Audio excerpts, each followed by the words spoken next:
All right, so we are live. So you should be live too now, and you can see your channel. Let me see if mine's actually going. Yeah, I'll check. Hold on. Just kind of bullshitting until we can get a viewer or two. Yeah, Been that's fine. streaming a lot of streaming, so that's why am I streaming this much? I don't know, but I think you don't have a life, obviously. I don't have a life, man. Just every day. Get a life. So Like, so far, seriously, there's you've one been on a viewer. streamathon. I know, dude. Like, maybe a few months ago, I was really streaming a lot, and I enjoyed it. And then I quit doing it, and then people were like, "Why'd you quit streaming?" And then I was like, "I don't know." And then I went back to it. So I was like, "Fuck it, I'm gonna stream again."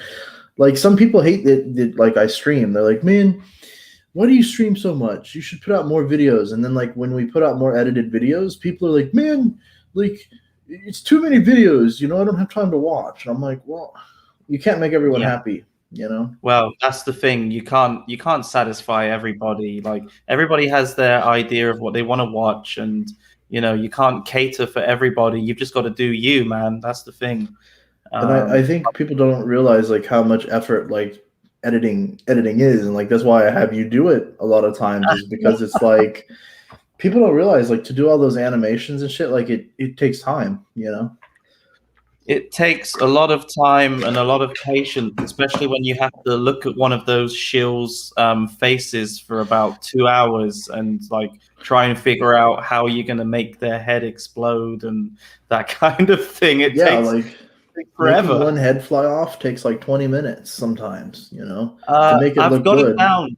No, I've got it down to like 10 minutes per head flying off these days. But like, yeah, 20 minutes. Originally, it took much longer than that before I figured out the whole process. But now it's just like I can make heads fly off in 5 minutes nowadays, mate. Yeah, you're gonna have to like add to it now and make like more heads fly off at once instead of just one head fly off. It's You're gonna have really to do hard. an extravaganza of heads flying off. Like that's probably what you're gonna have to do, you know. It's really hard though to like to actually, like, the thing is like when you make the head fly off, you kind of need to have something like an explosion to cover up the background, because obviously it's taken off the head, so it's going to like leave a big black area in the background, and it's like, you know what I mean? Like, you need an explosion there. Like, if I had like really good like Photoshop skills, I could like reconstruct the background so it looks exactly the same and sort of do more with it, but it's really hard to do that. So just explosions. That's as good as it's going to get, I'm afraid. Yeah, I agree. So I think today some of the things that we're going to talk about, I'll type it in the private chat just to kind of keep us on track here. We're going to say one, danger. It's China dangerous. Two, did you see Serpent Today's last toilet video? Probably. What did he do again? I think I saw it. Serpent Today like showed a video of some nasty toilets in China. Oh, okay. When did he post today? Was it today? Maybe was it yesterday or the day before? I'm not sure. And I'm not sure if this is actually streaming to my channel or not, by the way. How do I even check that? Just open YouTube and type in your own name and you should see it there. Yeah. I'll look real fast for you. Yeah. Maybe no one loves you. They maybe not. Maybe it's not streaming to your channel. No, you'll have to give me your information again if you want to. Yeah, I mean, I'm not really that fussed by it at the moment anyway. Like, It's okay. I mean, you've got way more subs than me anyway, but I think I might have a few that aren't subscribed to yours, especially maybe some people from the UK or something. But I'm pretty sure if they know me, they know you. So we're kind of like in the same area. It's okay. So yeah, danger toilets. His video maybe 22 hours ago was about toilets, some of the dirty, nasty toilets that he's seen in China. And so we'll talk about that. And is there anything else you can think of to talk about? Maybe another subject? Uh, to be perfectly honest with you, maybe not really, mate. Not really. All right. I guess we just free talk, just talk about whatever we want, and just see if And then anybody comes. I'll go ahead and I'll copy and I'll put into the comment section here. If you want to join, fail into the comment section. I like put it in the private chat like a moron. Like if you want to join the StreamYard, anyone out there, you're more than welcome to join. Just ask that you have a webcam, and a good connection. A good connection and microphone. Don't come and pull your penis out or anything goofy like that. Be an adult. But yeah, no. So China dangerous. Do you think China is dangerous at all, or because a lot of people will say, there's no guns in China, right? That's the major discussion. There's no guns in China. So is China dangerous? What do you think? Well, I mean, no guns or no guns. It doesn't take a gun or a few guns to make a place dangerous, right? I mean, there's different levels of danger and different situations that you could get yourself in where you could be in danger. Now, if you just generally though, if you kind of just like go about your daily life in China and you just kind of like respect everything and just take everything with a pinch of salt, then you're generally gonna be okay. But there's certain situations where you could like get into a lot of danger, and I know I've had a lot of like heard a lot of stories, and like with people that I actually know personally who have been in extreme danger in China. Like there was one guy when I was living in Dalian. He was quite a big guy. He was Icelandic. He was from Iceland. He was huge guy, like built like a tank. Yeah. And he got into a taxi. I think he was like really drunk. He got into a taxi. He got into some like altercation with the taxi driver. And it ended up like he was on the street, like fighting the taxi driver. He like literally like punched the taxi driver and knocked some of the taxi driver's teeth out. Well, that was a huge mistake because the taxi driver called in about 20 of his like friends who all pulled up in their taxis and got out and like the living crap out of this guy. Like he was hospitalized, and even like though he like he was hospitalized, he got the crap kicked out of him. He still couldn't like press charges or anything like that. And it was he actually ended up having to pay for this taxi driver to get his teeth fixed, even though he was like busted up in hospital. Like pretty much immobile. He couldn't move. He was like just hospitalized for about 2 weeks. He had to front a bill for that and pay for this taxi driver to get his teeth fixed. Yeah. I believe it because like people have this thing where like you go to China and you're like, yeah, like I'm a big motherfucker now, like you look at all these like little tiny Chinese people that are like half your height and they're like half your size and like, you're like, don't do what I want, and like, if you get into a fight and you punch one of them, like, yeah, you're going to win. The problem is that when 20 of them come, and they will come, like they're going to beat the crap out of you because like that's it. That's the thing in China is like anytime like the Laowai, starts something, it's sort of like it gets out of national control. Pride. It turns into national pride. Yeah, like you will get like the crap kicked out of you. Like I remember one time I seen this Chinese flag. It was like on the ground and shit, and like all these people were walking by, and I was like, I basically said to these people in Chinese, I was kind of like, "Do you guys have no pride? Like, you let your flag like on the floor, you know, you guys don't have any pride, Yeah, and they're they get all pissy and they start doing that thing where they're like, "Fuck this foreigner," and so I just leave, right? So I pick Yeah. up the flag and I like put it up Hmm. back up on the wall and I like walk away. Yeah. Yeah, like when I was in Dalian, I did a lot of photography, right? And I would like just go to like the really like seedy looking areas and take some like photos and like post them on Instagram. And like one time I walked past like it was obviously a brothel, you know, it like had the Amor, the massage sign and the little neon lights and the pink light inside.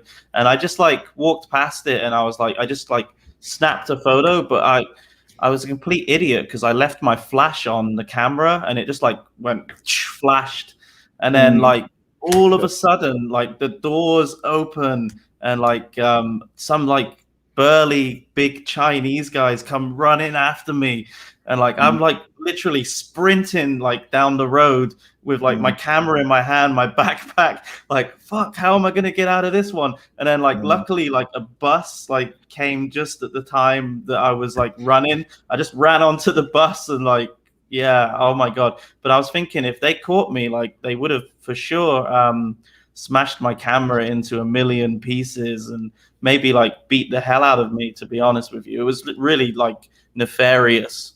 It was nefarious, you know. I think the other danger that like a lot of foreigners that run into is the bar situation in China. Like if you just go there and like you turn down a drink, sometimes they kind of like Oh yeah, look yeah, at yeah. this Hmm. foreigner. He doesn't take my drink, and you're kind of like Yeah, dude, I yeah, don't want your Qingdao. You're you know what you're whatever, right? You're like I yeah. want my Asahi Black from Japan. I don't want Right. your. And Qingdao. they kind of get like, you know, kind of get upset Yeah, a little. And they yeah, this weird thing happens where like it kind of gets pushed on you. They're just like one drink, just one drink, and you're just kind of like, dude, I drink whiskey, you know, like I'm not a yeah. beer guy, and Hmm. for some reason, like when you refuse them, even if it is to be respectful, like it kind of turns around to where like you're an asshole or something, and that's not the intention. Yeah, yeah, yeah. It's like you kind of like it's a pride thing for them. It's like they kind of, in many ways it's just because they want to I think they want to sort of like be friendly towards you, but at the same time I do think that it's like a test of stamina for them to see if they can outdrink the foreigner, to sort of like boast to Mm, their friends, kind of, like be like, oh, I drank that foreigner under the table, that kind of thing, So like, yeah, it's kind of like an insult. They see it as a massive insult, right? It's mm, pretty kind of silly. It's kind of childish, like the way they kind of drink over there. I'm not saying that all of them do this, by the way, but it is kind of like very much like a binge drinking. When they drink, they sort of just keep drinking and drinking and drinking until they pass out. mm. There seems to be no real sort of like how to say without sounding like a complete dick, but no kind of like just go out for a drink with your friends and have one or two, and then just go home. It's usually ends up with like people throwing up all over the streets, right? Like people just pissing everywhere. It's like, what's going on? I Yeah, think yeah, I think that's the thing too. Is kind of like for me, like I was not much of a drinker. Like maybe maybe maybe for Meiji. like maybe for like a an event or something. I Yeah. would drink, but like you'd Hmm. always run into those Chinese people, and they'd be like, and you're like, and they're like, just one drink, and you're like, no, and Dude, it's dude, just like, to be fair, it's the same in Japan. Like it's the same in Japan. Like your boss is like, and you're like, and then your boss like 3 hours later at TGI Fridays is like drinking everybody under the table, and he's like passed out on the floor, and you're like, fuck. So it's the same in like Japan too. It's like, yeah, you yeah, know, yeah. it's I crazy. know. It's kind of. I think maybe it's an Asian thing. I don't know. I mean, it happens. It happens in the UK as well. But like, I remember in China, right? I went out for drinks with my boss, the Mm. owner of the school, and he has a bunch of like government friends, and we were all like having dinner on one of those like big round tables with the Mhm. lazy Susan or whatever, and like of course the beers just started rolling in one by one, and I was acting like a big man because like you know how they drink it in those little cups, don't they? They just pour it into the little shot Yeah, glass, yeah. down it like I'll it's take like 47 of them. yeah, yeah. I was acting like a Mm. big man. I was like, oh, look at this. This is nothing. This is nothing to me. I'm used to drinking pints. I'm like, I'm a big man. I was like down in it, It's very down in it, down in distinctive, it. though. And like by the end of the night, man, I was like, I was paralytic. Like I could not see. I went blind. And then I ended up like literally like throwing up You went all blind. over all over the table, like literally in front of all of them. And they were all laughing at me. They were like laughing their asses off because they were like, oh, look at that foreigner. He was acting like such a big man, like Mm. mocking us for drinking out of these little glasses. Yeah, It like was, have you seen it? Like it looks like a little shell almost. It's like a little, I don't know what it is. It's like a little doll thing. I don't know what you would call it. Like it's not. I don't know what it what, is. like a It, glass, you mean? like in Japan too, it's the same thing. They have these little bitty like boop, and it's like a clam shell, and you're just like, eh. Thimble. Yeah, but like after you've had 47 of these things, it's like, and they bring the thing around, and it's full of them, right? And it's the same way. Like you know, you do so many of them because you're like, this ain't shit. And then it's kind of like Jello shots. You've done Jello shots before, and then like Yeah, yeah, it hits yeah, you all at once, and definitely. you're like, oh, I'm really fucked up now, ain't I? Right, Yeah, right, yeah. yeah. Like, so you're not really much of a drinker then, Corey, yeah? Nah, not really. Like, I've Mm. had the days of tequila and waking up in the bathtub. Like, I've done all that before, so Yeah, I don't do that. But I know what you been mean. there, I know. you know? Yeah, yeah, yeah, yeah. Yeah, I'm more of a like a social drinker, like for occasions and that kind of thing. sure. Yep, yep, me too.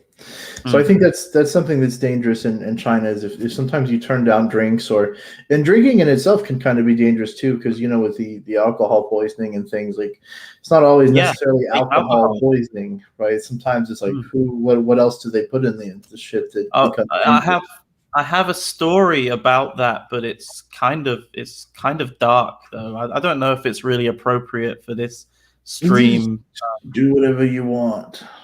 Yeah, well, so when I was in Dalian, there was one of my female co-workers. She ended up like we went to a bar and everybody got really sort of blind drunk.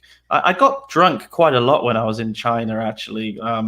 It's very surprising because I'm not really a big drinker. But anyway, we all got drunk and we all like parted ways. She got into a taxi and she was sitting in the front seat and the driver like said, here, drink this to her. She was with the driver on her own and she was like really drunk, so she just took the drink and drank it, and it turns out that that drink had some kind of like ruhypnol or some kind of medication that knocked her out. And the next morning she woke up in the back of the taxi with all of her clothes torn up and that kind of thing. And she Mhm. woke up and the taxi driver opened the door and just pushed her out and drove off.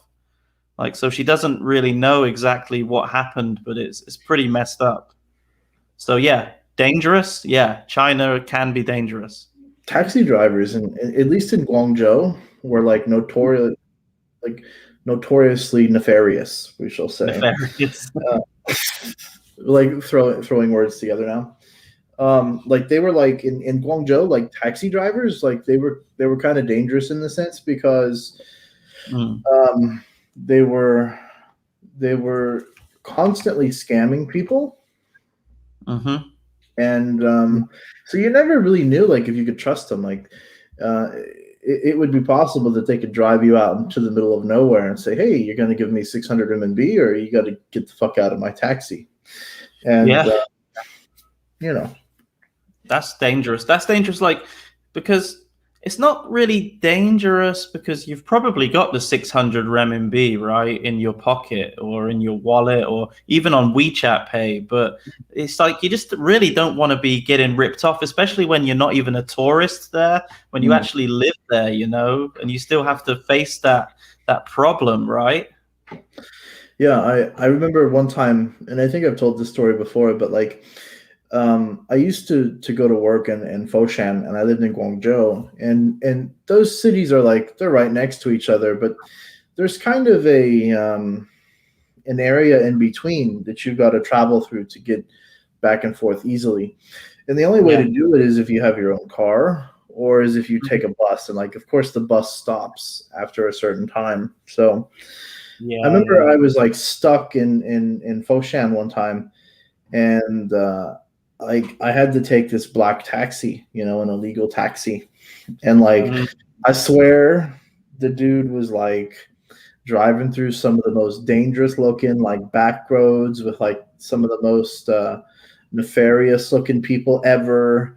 And I'm like asking him in Chinese, I'm like, where's the metro station at? Like, where are we going? Mhm. And he just keeps on saying, like, we're almost there. And I'm like, 马上就到了. and it's like, we're going through like this like shady back alleys and shit. And I think, and then at the end, he's like, "Yeah, we do that because we're illegal taxis, and if the Guangzhou police see us, then of course, like they Hmm. will arrest me." I'm like, that's still pretty fucking shady, though. Like That's some nefarious stuff. it makes you think like if you went missing, like nobody would. Why would they assume any foreigner would be like in this place that I was at? Uh, Right. Yeah, yeah. I That's always thought dodgy. it was kind of dangerous, but. Yeah, absolutely, man. Like, and I think, like, when you are in China, you kind of do get yourself into a false sense of security. You do start to think that you're pretty much untouchable and that nothing bad is going to happen to you until you just like make that one little mistake. You make that Right. one little mistake and then you're screwed. So Mhm. yeah, it can be dangerous, man. I'm not saying that there's people on the streets shooting each other and cowboys and Indians and that kind of stuff, but it's dangerous, just like any other country. um you, you know Sure. I've seen people with, I will say this. I have seen situations where, like, when fights break out, for whatever reason, maybe it's just a population thing, but I have seen, like, a lot of times when fights break out in China, like, everyone just gets involved and it becomes this, like, brawl of, like, yeah, 50 people. And you're like, fuck it, I'm going yeah, to get out of here. because And, like, it's weird, It's like, have you ever seen those older movies where they're kind of a comedy where like one guy accidentally hits the wrong guy and then like the other team right, and like yeah, everyone's punching each other? Like I've seen that yeah, happen maybe 3 or 4 times in China at like, yeah. and it's like restaurants and shit too. It's like, why are we fighting at the restaurant? Uh, Yeah, right. Because there's always that like collateral damage, right? Like the girlfriend of who's you're in like the barbecue restaurant and there's hey James, sorry, you're in the barbecue restaurant and you accidentally like the guy accidentally like spills his drink on the guy's girlfriend and then that mm, starts him off. He hits somebody and then that accidentally like rolls into the other guy's girlfriend and then all of a right. sudden It's chaos. like a movie, but it can actually happen in China because of the population. And I've Yeah, seen it yeah, happen like multiple times, and I'm like, why is this happening? But maybe it's just population. But like, you can get caught in the middle of it and not know you're in the middle of it, and it's yeah, yeah, yeah. really. And I've seen people like pull out bottles and like hit each other with bottles. I've Wow. seen Yeah, people pull out knives too. So even though they don't have yeah, guns in China, it doesn't mean that like people don't have weapons. What yeah, about yeah. like in Taiwan? Have you guys seen like weapons besides guns? Because like I mean, we all know somebody had like a giant machete one time. We're not going to say who, but like, so they've got weapons there in Taiwan, right? Oh, James yeah. might be more qualified to answer this one. Yeah, I've seen weapons here, going in the wrong places, and we've had shootouts here. To see last week in southern Taiwan and Tainan, where it's fatality. There are gangs here, but they don't flash the weapons around here a lot. You see it so often. And me being from New York City, you look at somebody and you can tell they're armed, by their body position and stuff like that. But yes, they're here. And a lot of the guys here, a lot of them have to do military service, and a lot of them are trained in dismemberment of weapons, and especially long rifles. Are there a lot of street-to-street shootouts? No, there's a lot of knifing going on. Samurai Sawyer type of samurai. Come on, man, get that samurai. What's that? Samurai sword. 对，这个大长剑，对吧? Yeah, and it's really bad when you live out here so long. Your English becomes bad, No, but yeah, that's a good point. Like your English. When you, especially when you're an English teacher, right? Your English really starts to suffer when you're teaching English. Because I noticed that, like, when I go back to the UK after I've been somewhere like China for so long teaching English, I really like my voice is really like, I really slow myself down. Like, because I'm expecting to speak to a non-native speaker, right? Right. So when I go home and I speak to people are like, "Why are you speaking so slow? Is there something wrong with you, man? Like, what's up with you? Because everybody's speaking like lightning fast, right?" And yeah. Don't you anyway. notice when you doing language training, you find out, why do we say this in English? Sometimes it's strange. You'd be like, why do we do this? Yeah, Sure. It doesn't sound right. It's weird. Gonna add Tony into Tony. Hello. Tony. Hello, everyone. Tony, where are you? I'm in Hangzhou. 你在杭州啊? Hangzhou. Yeah. 翻墙吧? Yeah, Awesome. I really love your channel. I think what you're doing is extremely important. Whose channel? Prime's channel? Yeah, whose channel? There's All there's of like yours. all of them. 乱讲啦. That's good. I think that's the reason. Like, I'm trying to get everyone in the community kind of more known. YGZ Taiwan here and 4Cs. Like, we want to just show that like different perspectives on China and things like that, and have discussions. So that's pretty much why we do it. So Mature discussions. Yeah, sure. And thanks for coming and saying that you enjoy the content and things. So Tony, where are you from originally? Are you from Hangzhou? Yeah, I was originally from Hangzhou, but I grew up in the United States. So Okay. Yeah. Yeah. How are things in Chinese, Hangzhou but, right now? Not really Chinese. In Hangzhou, it's like it's all right. It's all right. Yeah. Like I've noticed like earlier last year, the security was like tighter, but then later on in the years, like in the autumn and in the winter times, they kind of just like relax the security a little bit. Like they stopped requiring us to like have our little green QR codes. Yeah. They didn't require that anymore.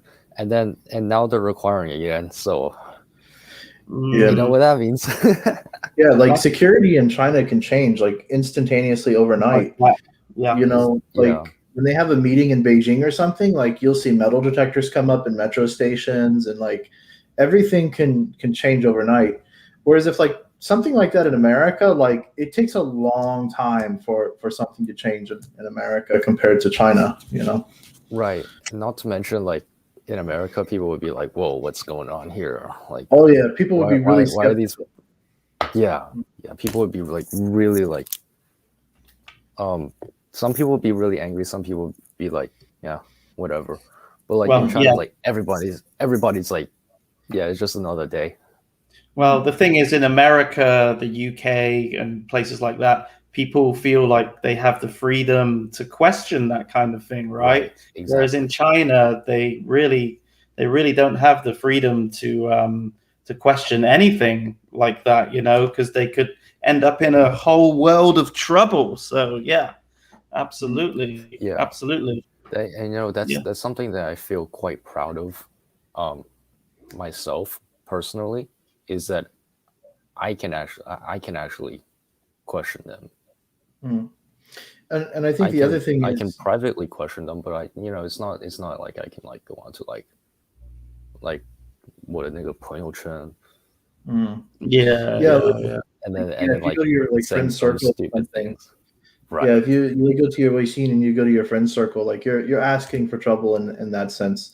Even me, Right. like there were things that I posted on my WeChat moments before that like I didn't realize that people kind of got offended about, and like I would get reported, and then like Weixin would come by and they would delete it, and that happened Yeah. years ago with like, QQ and like QZone, like I would post an article on QZone and then like it would get removed, and it was really strange. Corey, you're showing Yeah, your age there by talking about QQ. Yeah, a long time ago, right? yeah. I have like a friend in Beijing. He used to be my math teacher, funnily enough. Um, so he's like so he would like periodically send these like very overtly political things in his like there he would literally like write long essays in his 朋友圈 about like overtly political things like criticizing the Communist Party. I just don't understand how he's not like just in a black box somewhere. Or like Maybe he's a spy. Maybe he's like a spy and he's trying to encourage people to reply to these comments or something. or at least why he's not questioned, right? Because I feel like like there are people that have said things and have like where the police have come to them and said like, hey, you can't say that. Like it really has happened. It's not like like even I've known people before where they have said things and the police, when they would go for the renewal of the visa, the police were just kind of like, hey, like, you have to be careful about what you say. You can't say those certain things.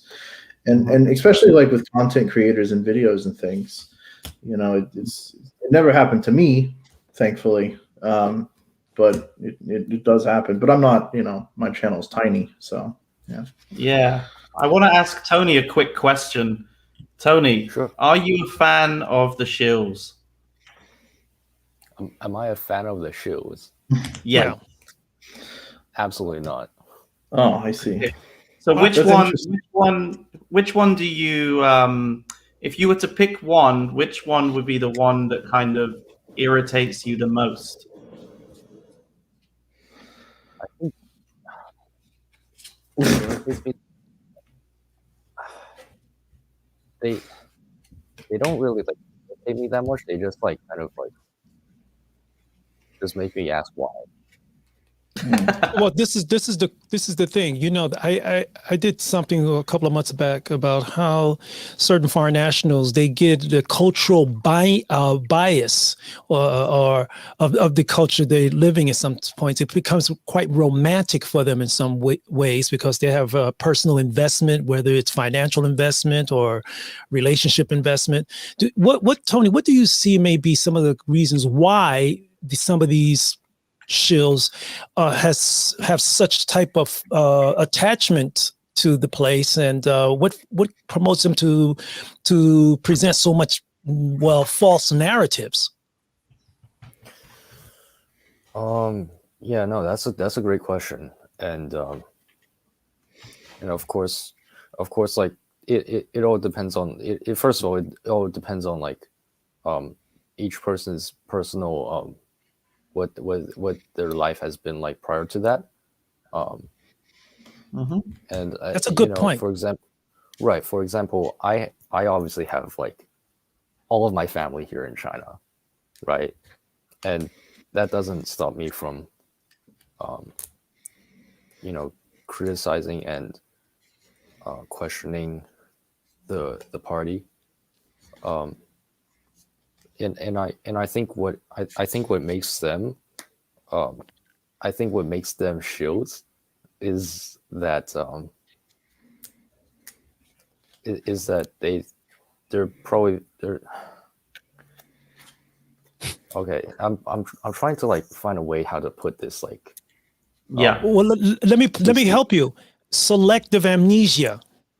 They're choosing what to forget on purpose. Right. I was thinking more like psychological infantility. If that Cognitive, makes any sense. it's a cognitive dissonance. dissidence. Yeah. It's like I feel like people like that who first of all, I don't know like what exactly is going on in their minds. But you said Right. something just now very Like- important. Right. So I don't know what exactly is going on in their minds, but if I had to take a guess, is that they just simply haven't grown up yet, Let me interject. psychologically speaking. Let me interject. You said something about their life before coming to China, and a lot of them, maybe in their own home nation, were absolutely, they would not be considered nothing special. So when they get to a place, when they're looking at them and like, wow, holding them high on a pedestal, they feel that they have to pay that back, or they appreciate it so much that they selectively choose to observe certain things. Right. I think it's the fuel. I think it's the fuel. A lot of them, they come across, in my opinion, they come across as quite narcissistic individuals. I mean, I think you've got to be slightly narcissistic anyway to put yourself on YouTube. I think we're all guilty of this, but they come across as, they come across as super narcissistic, trying to feed into their narcissism. And when they get all of this praise and validation from all of the nationalists and all of the Wu Maos and that kind of thing, it kind of makes them feel good special, about themselves. Right? Yeah, exactly. That was the thing I was thinking. But then again, that's also like what a lot of people accuse Asian Americans of doing in America. I will say something like, as a white person, that when you go to China, it does feel good, because a lot of people, why, that they're very excited to see you, right? And I think that like that's something that like perhaps a lot of the shows never had in America, because maybe they didn't accomplish anything that had really gotten them much praise. So then you go to China and you get constant praise, because people, like, for a lot of people, they start as English teachers, and in China, like when you're a teacher, it's kind of like, you're a teacher now. You've got a title, like you've got skill. Yeah, and then like kids look up to you and parents look up to you, and then it's like, wow, like I'm kind of successful here. And then you get on YouTube. It's not too bad, right? Like, yeah, it's not too bad. And then you've got a million people telling you like, well, you're kind of handsome. And when you're like me or Nathan Rich, and you're like, oh, I'm kind of handsome, right? And you're like, and then you start believing it yourself because it feels good, right? It's the bald head, man. Come on, just face it. You're like, it feels good, like and they embrace it. It's the egg. It's the egg look, Yeah, definitely. They like that over here. Yeah, and it gets, and then they embrace it. They're like, well, it feels good, so I'm just gonna go with it. Ride with it. Ride it. Yeah. I think that's what it is. I'm not saying that I was super successful in America. Yeah, or that I personally cannot relate to anything you just said, because I'm just a Chinese guy who can't speak Chinese very well over here. Yeah. How does that work for you? Like, do people like speak Chinese to you, and then they're kind of let down when you don't speak amazing Chinese? Yeah. They get disappointed. They get disappointed, and sometimes when people are like really bothering me, like I keep on like trying to explain myself, like, hey, I'm not like from around here. I didn't grow up here. And sometimes like I see someone approaching me like a salesperson or something, and I just pretend that I can't. I just pretend I'm like blind. I'm like deaf.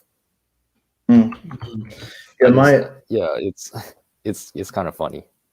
My ABC friend, like he has to go back to China because of his family, and he doesn't like going back to China because he doesn't like, he has a Chinese name, but like he doesn't like using his Chinese name.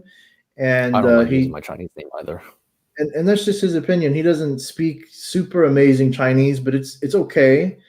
And it for a foreigner, like a white person, when we speak Chinese people are very like approving. They're like, "Wow, great! You know, Yeah. you Even if spoke you like say ni hao, you can just say ni hao. They're like, wow, your yeah." Chinese is so good. Wow. Oh my god. But then, like when an ABC person, doesn't have the greatest Chinese, like the standard is like really high. It's like you must speak a super perfect Chinese, and then when you don't, it's kind of like you're let down. You're disconnected. You're less Chinese or something. I don't know how to Yeah, explain it.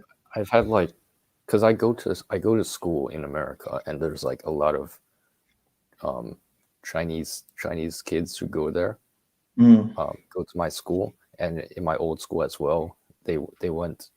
There was a lot of like Chinese national kids who went to my current school and my previous school, mm, and they would always like whenever I would meet them, they would always be like really disappointed that I don't speak very well, very very eloquently in Chinese, and mm. they would always they would always like try to push me to speak Chinese as much as I have a possible, and no, no, no, and no. like sometimes, Continue. yeah. Mhm. My question was just something really on the serious side, because when you are, of Asian descent, or you are, say, getting back into the swing of speaking Mandarin or learning Mandarin, do you ever get in a situation where you may have a certain opinion that may not be a localized opinion, and you may carry some of your values that you learned in the Western environment, and they'll look at you, and I'm going to use a bad term here, and they'll call you something like yellow on the outside, white on the inside? I mean, I've had friends that had to face Yeah, that. Have banana. you ever Yeah, been? How do you I handle was that? called that multiple times. I just tell them, well, I guess I just am a banana. Mm. Even It's that's Yeah. not fair. it's like like for me, it's just part of who I am now. It's a part of who I am, and like, what's the point of trying to fight it? Mhm. Why Do why you why do would you I try have to fight? many? Oh, sorry to cut you off there, mate. Do you have many friends from America, or like in the expat community in Hangzhou? I recently met one who on the subway just a few weeks ago. Okay. She has like a little YouTube channel where she like documents her life in Oh. China as a black woman. So it's Oh, really cool. cool.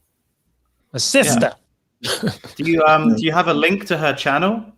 Yeah, please. Yeah. And do you make any Sure. content on YouTube, or do you just comment?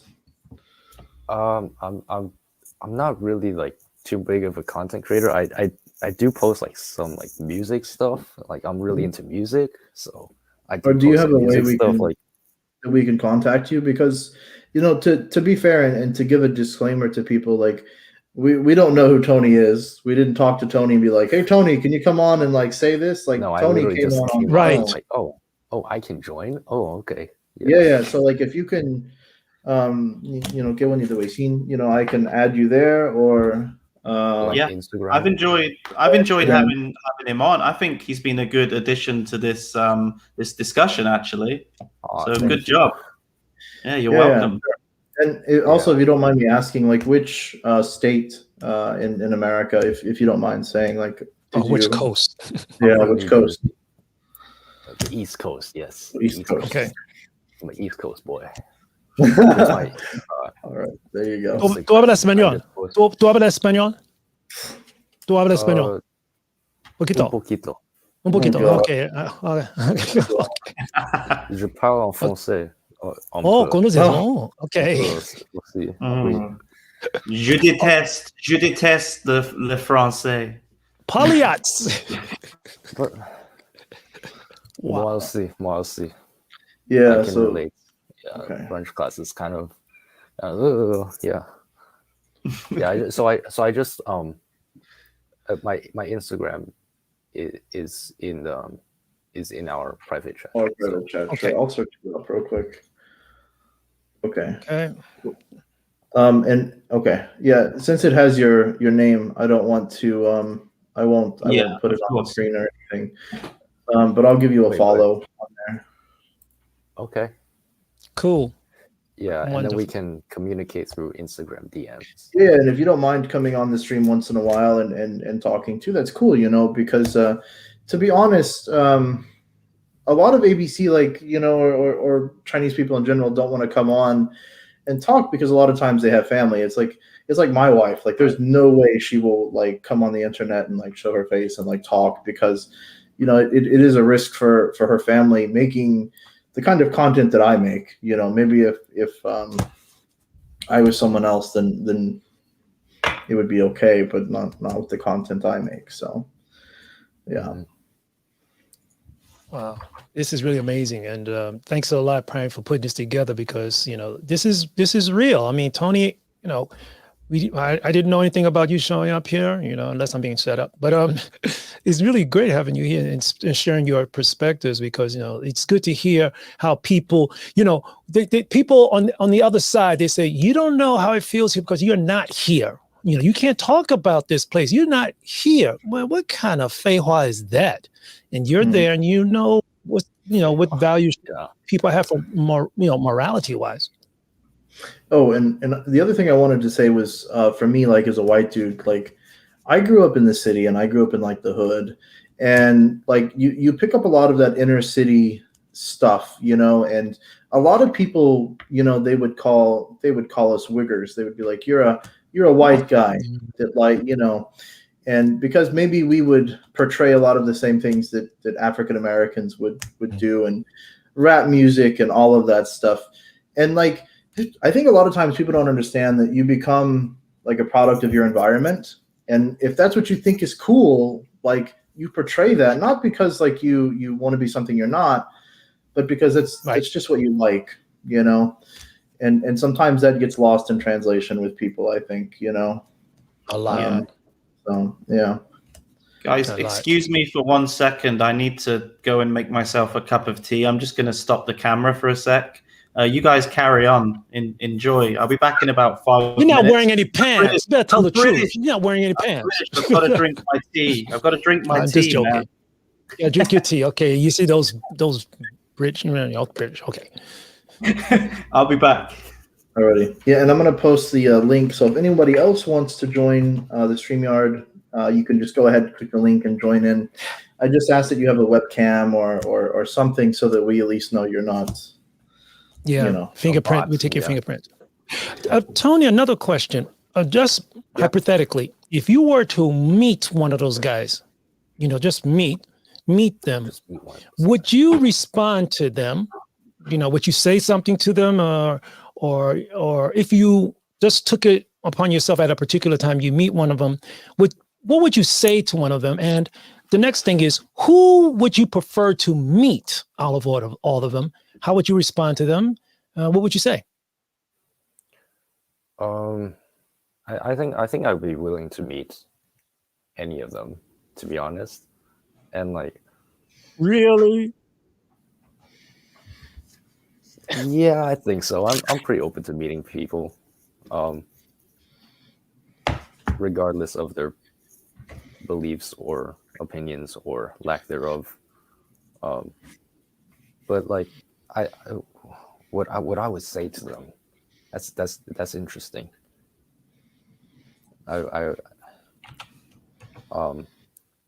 On first instinct, I would just tell them to fuck off. Whoa. But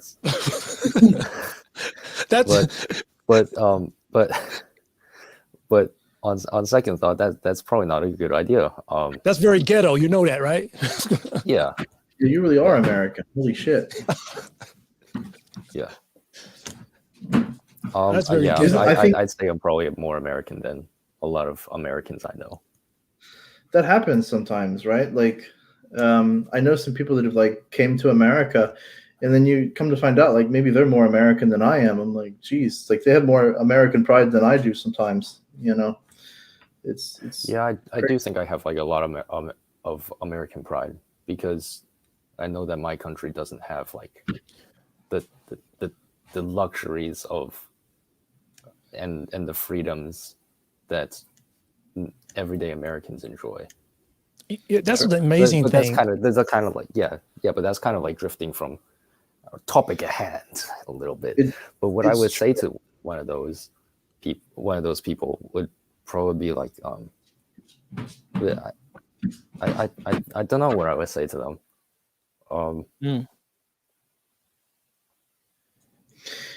Maybe I don't because I don't think it's my place to say anything to them or. Yeah. Or they would suppose they said something to you like, what would you want to say to me? Because we are from, okay, I'm sure Prime and I have differences, but we agree on certain things. We come from a place where we can raise our opinions. And if I say something to Prime, I don't agree with this and that. He says it to me and we can respectfully deal with it, right? If I don't like the leader of my nation, if I say something, just being respectful, right, to the institution, right? Which none of us can say is perfect because it's not, but it's moving in a pretty good direction, I would say. There's some mistakes. Yes, we know what happened, but we're willing to correct it in a more public arena. Of course, there's things that we won't know, the so-called Illuminatis everywhere. But the thing is, we are able to deal with these issues in public. And this is one thing that we all should be proud of, even though we may not look the same, smell the same, have the same wonderful haircuts. I really appreciate that. And for me, living outside of my nation, I appreciate it more now. Yeah. Yeah, no, I get what you mean. Yeah, no, the thing about like Pride of America is it's interesting because like some people some people that haven't traveled very much or been to other countries, like you come to realize that I think there's a lot of Americans that don't understand how good America is. And then sometimes you go to other countries and you come to realize that like sometimes poverty is in America is not the same thing as poverty in other countries, and sometimes freedom in America is not the same thing as freedom in other countries. Some countries have quite a bit less freedom than even we as Americans have, or poverty can be much deeper in other countries than in America. Like, people always talk about like Los Angeles and like how many like like tents and stuff and things. There's just certain countries where like they don't even have clean drinking water, and perhaps that's not the majority of countries, but it does exist, right? That there are countries that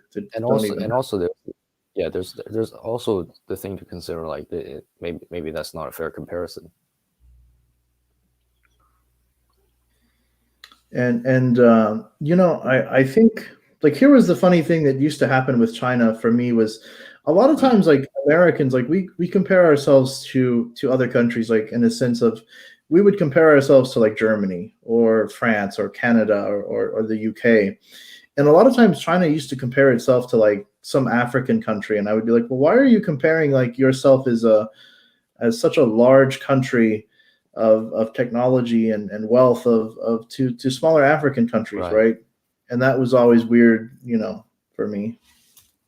Yeah, I never understood that as well, right? I always like try to compare China to like, because I mean, in the past I tried to compare China to America as well, but like then I kind of realized like, China's just too different to compare to America, right?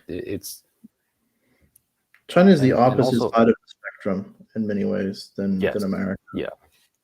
So that's what I mean. Like it's just too big of like a dissonance to compare the two places, because I've spent like the first like 3-4 years of my life in China and the rest of my life in America, and then just this past year I spent it in China again. So throughout my childhood, I always found myself like comparing those two countries. A question to that, because you brought up something that I found very perplexing. You've spent your early years there, you leave, and how is this perceived by the people who gave birth to you now, do they have any opinions about the way you speak now? Excuse me. Do they have any opinions about the way you feel about, your parents' nation of birth and stuff like that? Or do you at all even try to communicate with that type of topic with them? We've recently been discussing politics. We've recently started to begin discussing politics. Like before like, I don't know, last year we really haven't like discussed any politics. But my dad, he was born basically smack dab in the middle of the Cultural Revolution, in the middle of famine.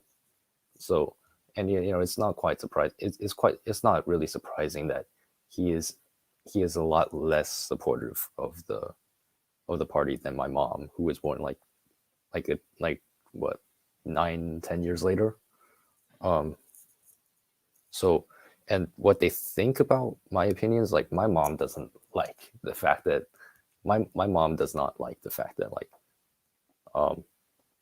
I am so outspoken about my opinions of the party. My dad completely respects my opinions. So I guess I'm really thankful for that. That must be confusing for you as a person growing up. Well, during 3 years old, Western society, you're probably the only. Have you ever been in a situation where you're the only Chinese, and around other group of Americans, and it could be quite shocking to wonder, why am I different, or why do they treat me different? But I can see where you're coming from. Yeah, and another thing, I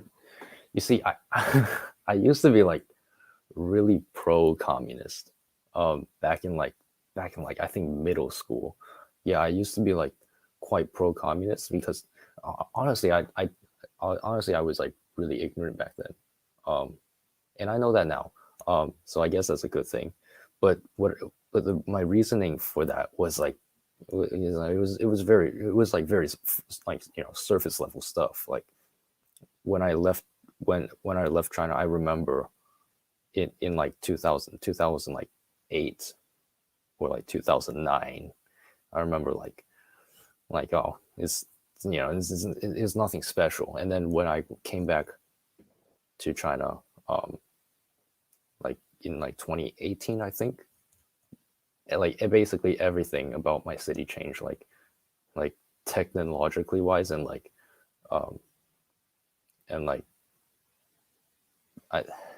I guess comfort wise, everything just kind of changed. So I guess that's when like I was like, well, they must be doing something right. So that's when I kind of fell down the rabbit hole. Okay, I'm going to add some other people in. So George is here, and there's a guy named Thor in the background. I'm going to slowly add people in. So I'm going to kind of be quiet and let everyone else kind of talk more, and just kind of do that kind of stuff. So yeah, you guys can continue. How you doing, George? Yeah, George. He's a French speaker. George. How you doing? Yeah. Hello, everyone. How you doing, George? Can you hear me well? Yeah. Yeah, for those that don't know, George is like an OG China vlogger, like one of the originals that did this like years ago. Before most of us. I was just like, I wasn't even creating content when he was. I was just watching. So it's quite a long time. So maybe George, for those people that don't know, maybe you can kind of tell a little bit about yourself and what your channel was or whatever it is now. And yeah, sure.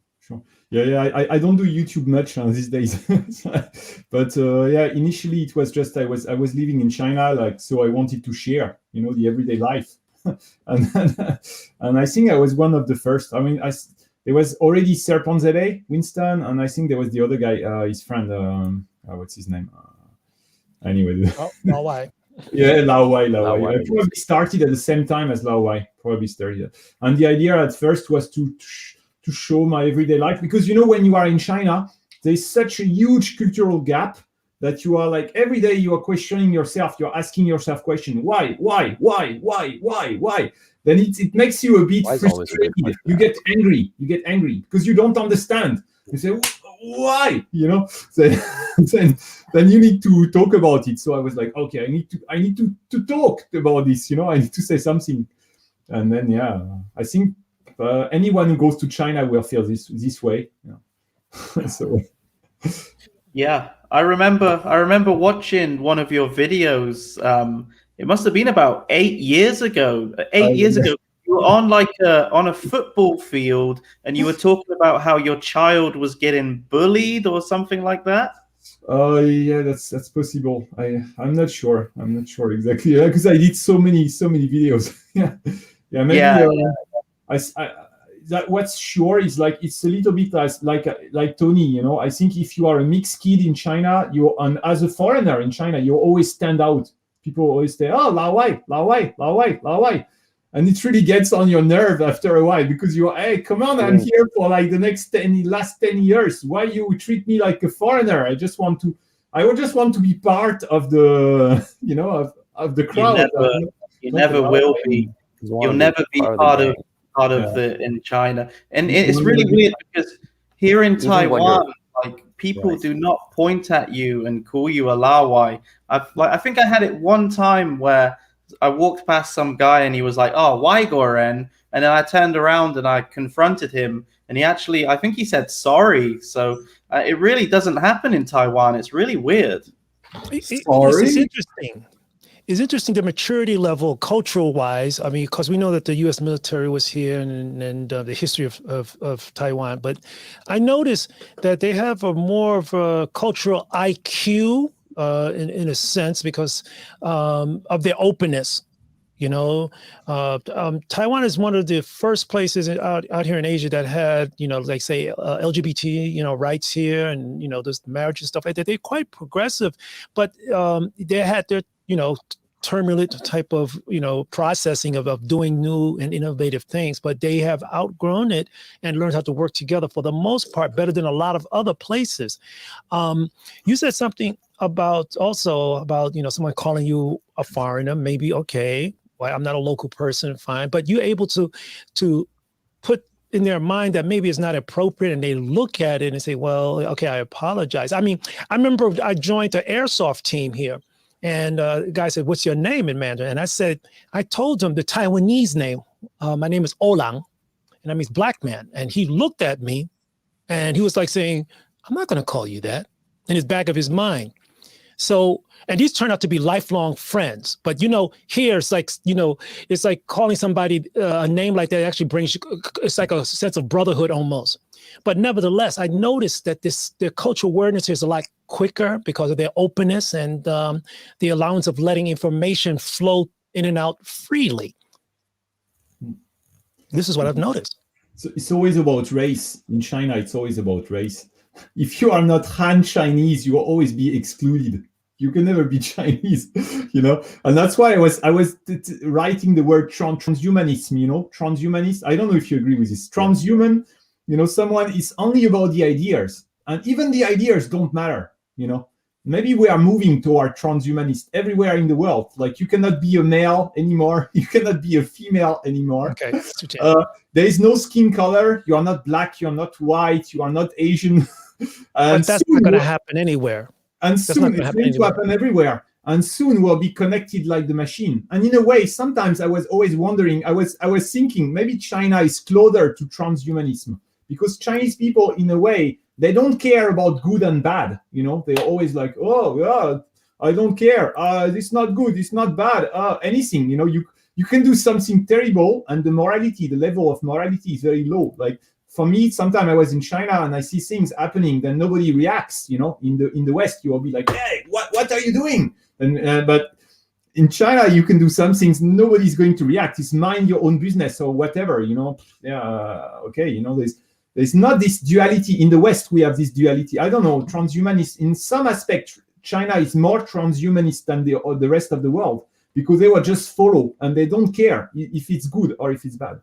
But in some other aspect, they follow the race. It's all about the race. You are not Chinese. You are not Han Chinese. You are from Xinjiang, or you are white. You are American, or you are black African. Or you are whatever. Yeah, George, I saw you like put in the chat like Tony's not transhumanist enough. Can you explain that a little bit? I'm not too like I'm not too clear on what you mean by that. Yeah, it's interesting because to me, I mean, I don't know if your parents or yourself, you came to the US, you know, so I don't know if you, or maybe your grandparents, I have no idea. And in a way, it's difficult because I'm sure people see you and they say, oh, Chinese, you know, and they will target you because how you look until like. they hear me talk. Okay? Yeah. They target you how you look like, but inside you are American. And the thing is, it's very difficult for you to be really American because people will not perceive you as American. And some people might perceive you, but I don't know to what extent they will perceive you as American, you know. And maybe sometime you must say, okay, now you define yourself as American, so I will follow the American identity, the values, what I care for, you know, what the freedoms I have here, for instance, the basic human rights or the good versus the bad. But then even this, maybe you need to forget and say, okay, I don't care. And I don't care how I look like, and I don't care about the values, and I don't care about the food, and I don't care about anything, you know. I don't know, it's kind of complex.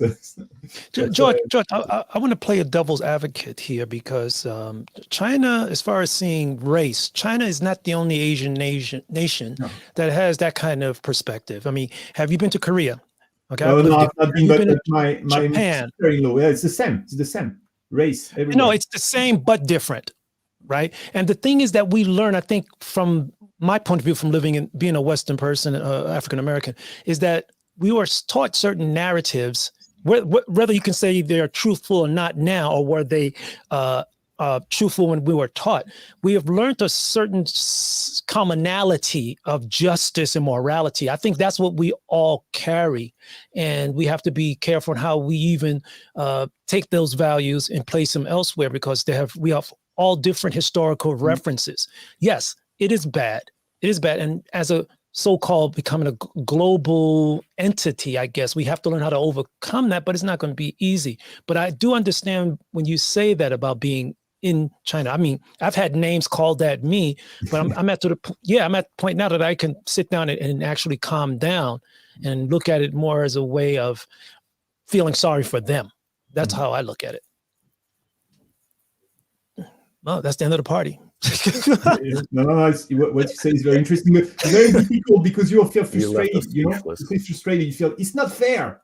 It's not fair. Why? For instance, when you say you have maybe some people who point out at you and say, look, maybe tell you some very rude things. I know maybe some black people in China, then people will point at them and say, look, hey. Or first they would tell you, he's black. This, even in the West, you cannot say this, you know. They say, Khairen, you know. Or then they will compare, or then they will be very rude and have some insults, you know. Or say, but the difference is, I'm sorry, but there's a difference here. We had here in Taiwan called Khairen Yao Gao, you know, the little, black toothpaste thing. Yeah. But here in Taiwan, people were able to grow that and open up discussions about it. Some of it was implemented by the overseas American community, and they got beyond that. You're not able to do that in China. That is the truth. And I think that's the difference. In China, you're limited to your looks. How you look like will really, it limits and money. It limits you. Yeah, and the money. Yeah, sure. But you are the stereotypes. They work on stereotype. It's not nasty. Sometimes I used to think maybe French people behave the same way, like 70 years ago or 90 years ago. Maybe people will behave the same way. Like my grandmother or my great-grandmother, they will behave the same way. Say, of course he's black. Of course he's like this or like that. Or of course he's from Spain. He's like this and like that. You know, no, but didn't you see he has black hair? And that's why I talk about transhumanists. You always divide people. We always divide people. You know, for instance, you will look at the white guy, then you say he has red hair. Then you will say, but he's not really white. He has red hair. You know, he's not really white. Or you will look at someone who is white, but he's French. I'll say, come on, he's not really Canadian. He's from Quebec. He's French Canadian, you know? Or you will look at someone, and that's why we limit ourselves. Or maybe you will look at Tony, and then you say, come on, he's not really American. He's Asian, you know, or he's... And in the US, it's kind of strange because you will also define yourself as Asian American or even as Black African American, maybe. and then at the same time you're still, so it's like you belong to a bigger entity than to a smaller entity, and then it's difficult how you're going to define yourself. And now I don't know how this will evolve. I don't know how this will change, but if very soon we get connected with the chips, with the neural links and all this, then we don't know what's going to happen. Maybe you will be in my head and I will be in your head, and I don't know how this will happen. But maybe the first step will be China. Like maybe the first step will be like facial recognition and social credit system for all, and we have no more choice, and then they will give us a grade, like you say. It's just about the grade. I always wonder about this. It's kind of I don't know. It's sort of true though. Like you could kind of be like 99% the same, and someone will still be like, "Well, this one's a little taller, or he's a little fatter than the other one," and you're like, "It's exactly the same, but no, he's a little just a little taller, right?" Yeah, that's why globalization was a good thing in some aspect, because globalization, it breaks a little bit the difference, because now in France we always had foreigners, but now it's many people mixed together, and you cannot start to say, oh look, I have a friend from Quebec, and he tells me, before in Canada people always say, yeah, you are a frog, we don't speak to you, you're not even Canadian, go away. And then now say, oh yeah, you are white like me, you are not like these Chinese who come here, yeah, me, you are, and then it's kind of funny. So it's, in a way, it makes people clutter, because there's someone even more different. If we meet alien, it will be like this one day. We meet alien, then people say, oh yeah, we are all humans, look, we have 2 arms, they have 4 arms, They have only one head. Yeah, exactly. Those little nincompoops with only one head. Like, come on, we over here with like 4 or 5 of them.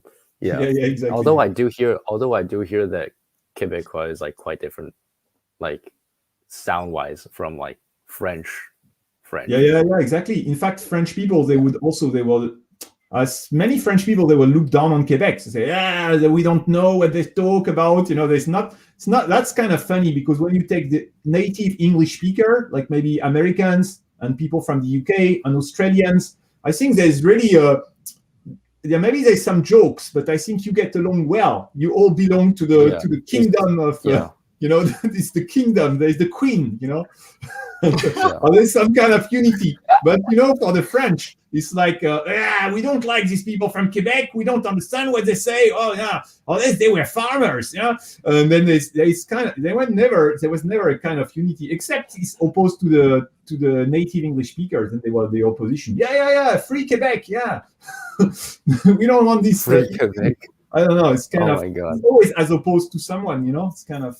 I don't know. It's kind of strange. Like you limit yourself. You always limit yourself.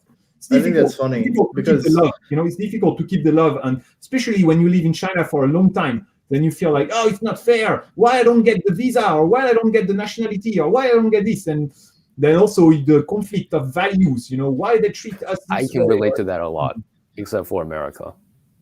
I've been in America for like well over a decade. Yeah. No green card. Oh yeah, really. Wow, that's crazy. Yeah. Yeah, it's like so. My parents they apply for a green card when they came over with me. Are you related to like Xi Jinping or something? And like you don't know it, or no. Like Jiang Zemin is like your brother. Get him off the stream. Get him off the stream.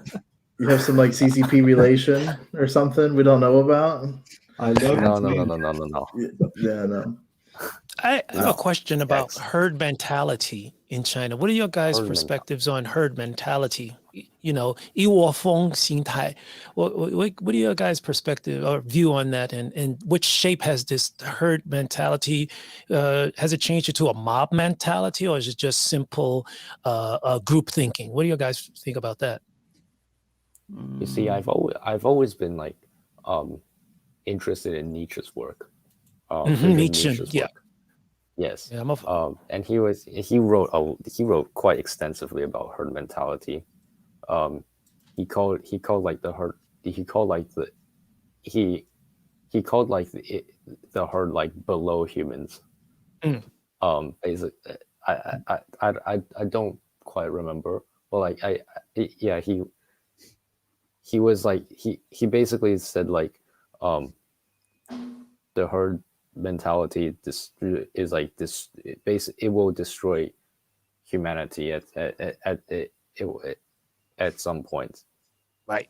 And the way to mitigate that is the Ubermensch, I guess. The tyrants, the spider and the tyrant. Spider going into the web. When it welcomes you to the web, it'll devour you. So I'm going to try to add in Thor here. We're up to like 5 people right now, so let's all kind of be careful of talking over one another. So far, so good though. Like everyone is very respectful. So that's thank you everyone. And Thor, maybe you can tell us about yourself, where you're from, and those things. And maybe you can explain why you're not wearing a shirt. I don't know. That's a good question. Because I'm Thor, of course. Oh, okay. So where are you from, and what is it that you wanted to come on and say? Well, I'm originally from Chris Hemsworth. Yes. What? No, I'm actually I'm a Canadian myself, but I live in mainland China with my wife.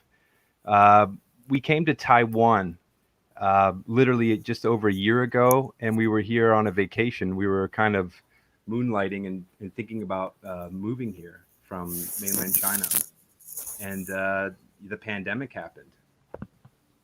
So we've been here ever since, actually, and it's been an interesting year because it's completely changed both of our outlooks on mainland China and on Taiwan, like, and our perspective of actually being here, because it's everything's turned 180 essentially. Wow.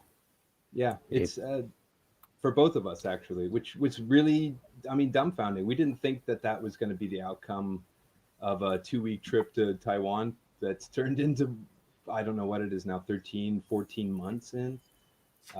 What part of Taiwan are you in? Well, we started in Kaohsiung, but we've basically been through the whole country up the East Coast, and now we're in Taipei, and we've been in Taipei most of the time. It's okay, but we have our complaints. But it's a lot of it's the fact that we've been sort of like essentially trapped here, so it affects our outcome a lot in a negative way that probably doesn't reflect Taiwan in a fair manner, but it's changed our outlook on the mainland. That's for sure. And where in China is your wife from, if you don't mind saying so? No, Guangdong province. I'll say that. Yeah. And okay. What major differences have you noticed, like and dislike versus China and Taiwan? A lot of the things that people already talk about, so it's kind of obvious. Like you guys already highlighted a lot of it. It's more liberal, that's for sure. We're more on a conservative bent, so for us, that's not really a positive thing, especially going home to Canada over the last 10 years and seeing insane liberal ideas that blow me away, like just mind-blowing stuff. Like the elementary I went to growing up, and now the church next door to it flying like the gay flag, and everything's like gay crosswalks everywhere. It's an insane degree, and in Taipei it's no different. It's the same thing. It's just I don't know, man. It's too much, to be honest. It's too much, and I can just kind of see how it's like one thing connected to like this downward slope. I mean, come on. Let me look at America the last year. You really think this is a positive? Things are going better. Having Joe Biden in office is on the up and up. Come on. I think one thing that was really funny for me when I first went to China was in America was becoming very PC, very politically correct. And then like I went to China and it was the opposite, right? Like people like would walk up to you and be like, "Wow, you're fat." And you're like, "What?" Like you're fat, but you're like, "I'm fat." Like I know I'm fat, but they're like, and they or do another thing they say is like your face is big. Or you're tall, or you're short, or and it's just pointed out. And I always kind of hated that about America, how like we're so PC and we're afraid to say what we want to say. And then you would go to China and it would be like the complete opposite, and everyone would say whatever they wanted to say about you. And then like a lot of people that I know, like they're not sure how they feel about it. They're like, well, I kind of want some of my PC back. And I'm like, well, you got what you wanted, right? So I always thought it was interesting. By the way, there's this one guy in the chat that I'm assuming is talking to me, and they say I'm using a webcam filter. Well, why? Yeah. Why? Thank you. Yeah. I'm wondering about something. Yeah, go ahead.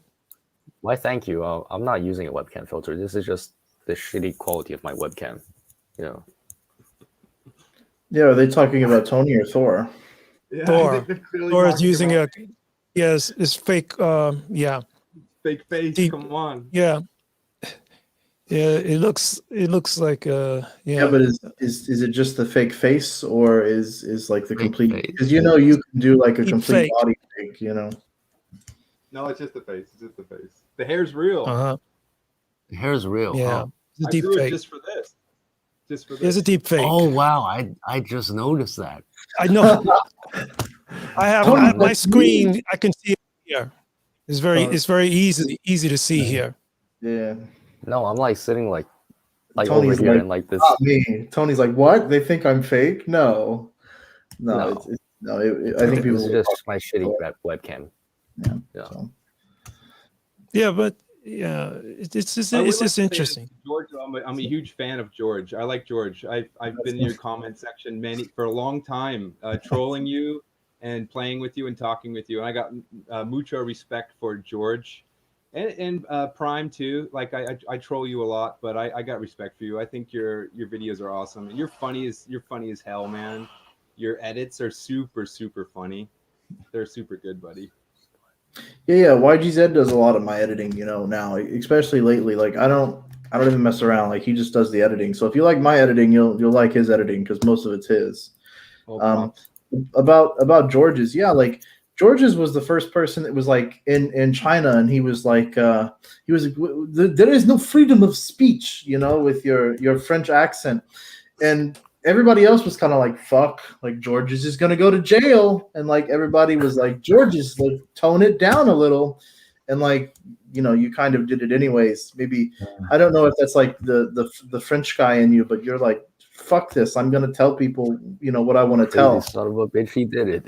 Yeah, and like that's kind of what I was doing in China too, and people kept telling me, they're like, dude, you got to tone it down. To be fair, there was a time with who that everything was a bit possible as long as you avoid talking about the Tibet and all the things. That's okay, And then then she arrived, and then everything changed. Yeah, like then you couldn't even have a YouTube channel anymore. Even some of these guys like Lao Wai, or I don't know, not Lao Wai, but Guelo, your fellow Canadian Guelo. Even he was praising China and he got into trouble. Yeah, like you used to be able to dance around any subject and kind of like not mention names, and you could talk about it. Like I literally called China the world's largest prison, and like people that I knew that were within like government had seen that video, and nothing had happened, possibly because my channel is so small, but also because people are like, who cares anyways, But I think now, like it's a little different. Like if you have a video go viral and it's possibly negative, like there's a good chance you will get in trouble now. It can happen, And I think George's is a good example of that. Like if you get noticed, like you get noticed, man. And I think the thing for George's is like that shit is very real. A lot of those people that live in China, and you think you're untouchable, that the police won't come to your door. Like that's bullshit. Like they will come to your door and they will talk to you. Yeah, especially also it might depends where you are. I think in Changsha, because it's Hunan province, they have a very strong pride, and they're very like, we are the race, the Han, the core of the race. Our province is Mao Zedong province. And I heard that the Wumaos were initially created, and they write this on Wikipedia. They were initially created in Changsha. The Wumaos, started. So all this control of the internet, it's in Changsha, So I guess since I was living over there, then they makes them like target me even more, Maybe that's what happened. I don't know, but it's funny. I think yeah, sometimes I wonder about, Serponzere, Winston at the time, we were in this WeChat group, so we talked with each other, and he was saying, "Oh, George, you have to stop. I don't want to talk about this." And he was he was very careful what he was saying in his videos, And then all of a sudden, I think the things change, and I don't know what happened. I don't know how things are. I think he was targeted at some point, even though he was being very careful. So I don't know. So maybe Georges, you can explain. So you were actually contacted by police in China, and they actually had told you that they have seen your videos and that they're not they don't like them. They're not very happy about it. What happened is, I was teaching at the university, and I was not filtering anything. So I was not trying to hide myself. I don't care. That's my life. I'm a teacher here. So you could find out where I was working. And there's one of these Wumaos wrote to the university. And apparently they took it very seriously. But they say, someone is telling us you have to stop the videos. And they first asked me to do this. And I say, yeah, I'm doing nothing. Oh, don't worry then. And then a few weeks later, they again made me come to the office, and they told me, we need to fire you because you're saying bad things about in your videos. And I was like, what? And what I understand is that these guys probably these Wumaos, they are very powerful. So they work for the government. So if someone works for the government and he accuses you, then you are done. You cannot even answer. You cannot say anything. What's wrong with the content? I'm just expressing myself. I'm not saying anything political, nothing against the government, nothing against, I'm just talking about the streets or the cars, or I don't know, the difference in behavior. No, you cannot say this. And then after that, because I quit they fired me from the work, then I have the issue with the visa. And then when I get at the security bureau, the one that deal with the visa, then they start telling me, oh, we cannot let you go. What did you do? We open an investigation. Give me this passport. And I was just please let me go out of China. I said, no, we keep your passport. And they didn't tell me all this, of course, because they don't want to involve themselves. They were maybe worried I will contact the embassy for, I don't know. So they just say, oh, we'll give you the passport. We'll give it back to you very soon. You can get out of China very soon. Then they never give me back my passport. So I came back 1 week after and say, oh, we have some issue with the computer. Come back next week.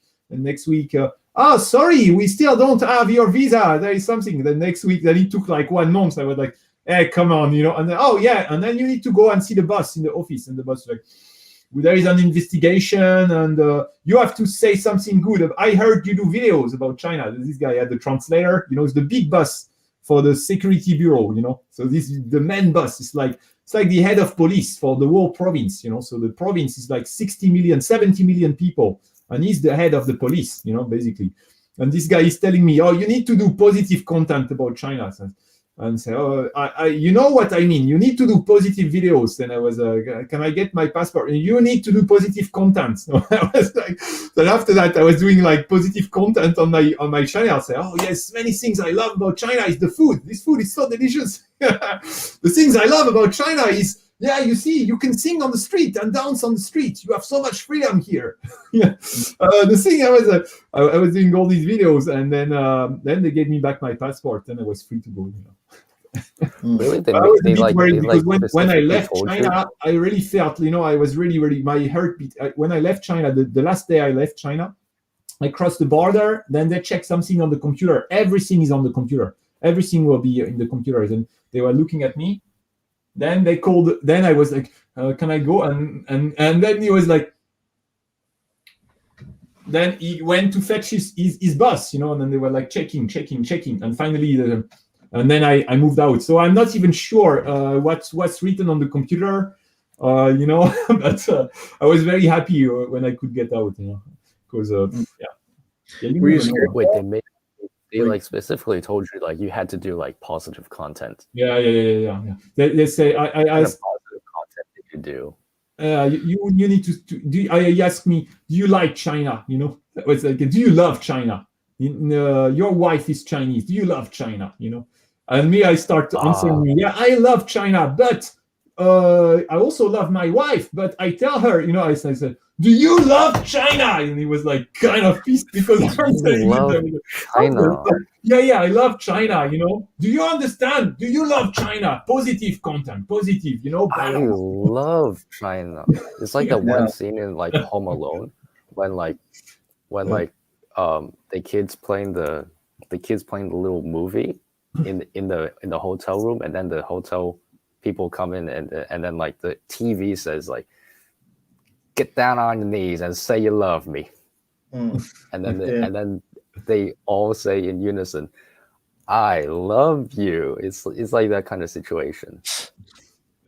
Yeah, so as this police officer is telling you that you're going to love China, I forgive you.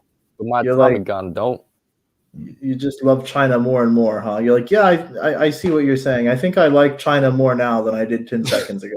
You have no choice, right? Like, what can you do in that case? Sounds like a scene from A Few Good Men. You don't want to know the truth. Oh man, I didn't know you went through that, man. I knew it was tough, but this is like, I just didn't know. I think similar stuff. You know what happened to what's not Guelo, but Lao Wai. Lao Wai, I don't know. Apparently, he had some issue. Lao Wai 86.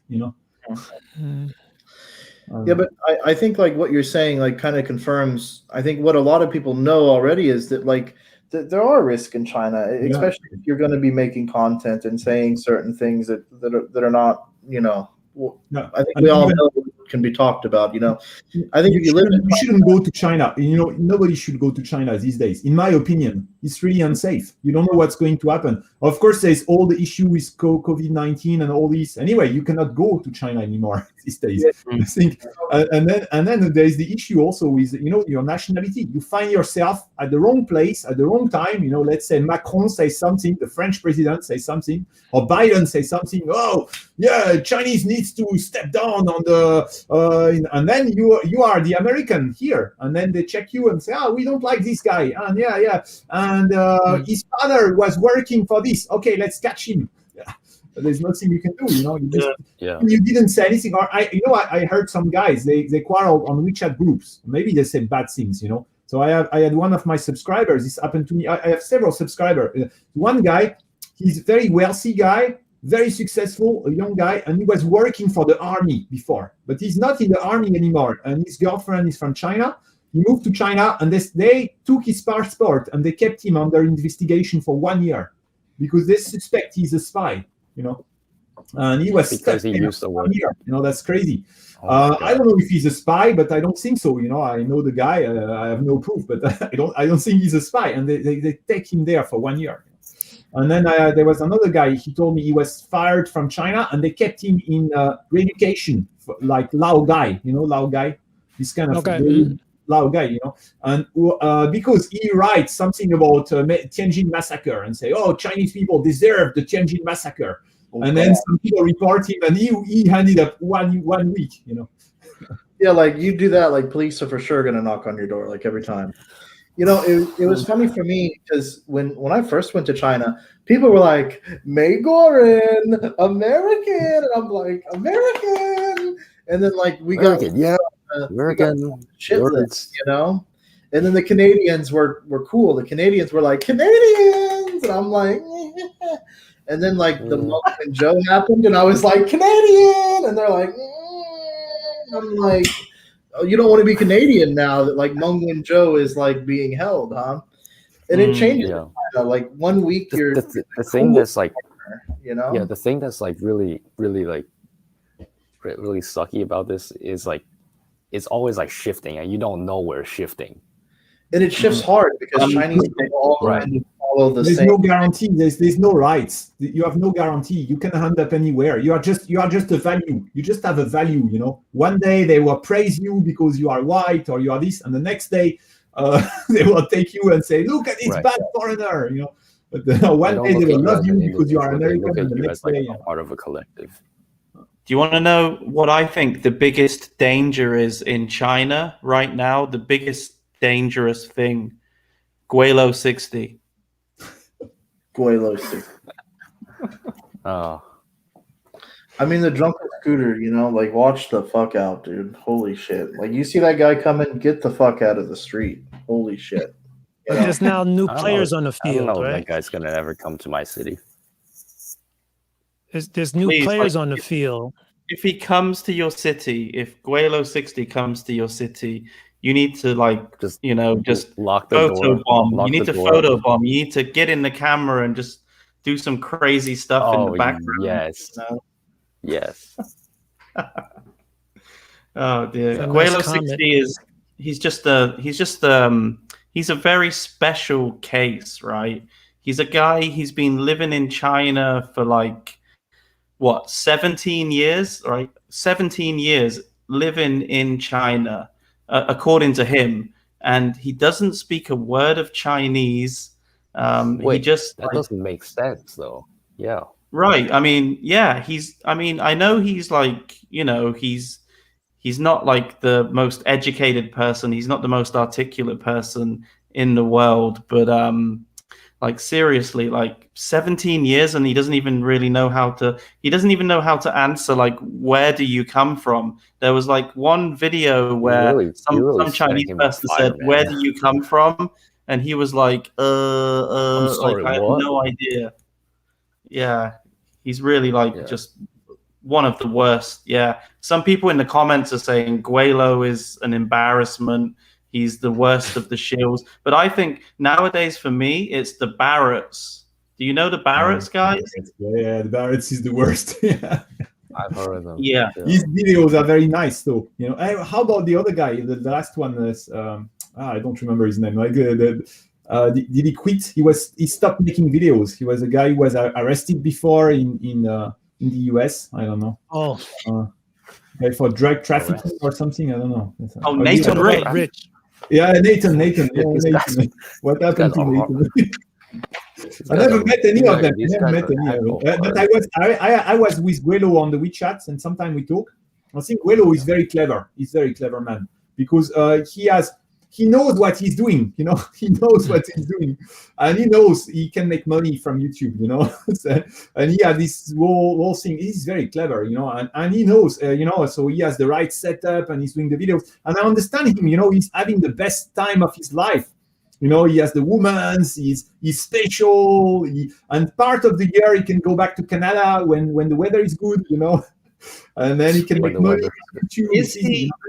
Is he having the best time of his life, really, though? Because what I see from his videos is I see quite a lonely guy who just walks around. He pretty much posts a video almost every single day, and it's literally just him walking around on his own, with a big red nose from drinking too much whiskey, like literally just walking around doing nothing, talking about nothing, and pretty much like ignoring almost everything else in his life. And like he literally he comes onto other videos with fake accounts and harasses people and threatens people and that kind of thing. So is this really a guy having the time of his life, or is it all just one big charade? Is it one big show? You know what I mean? We'll never know. We'll never know. China can be a bit, if you stay there 17 years, it's like You've gotten maybe off you feel like- now.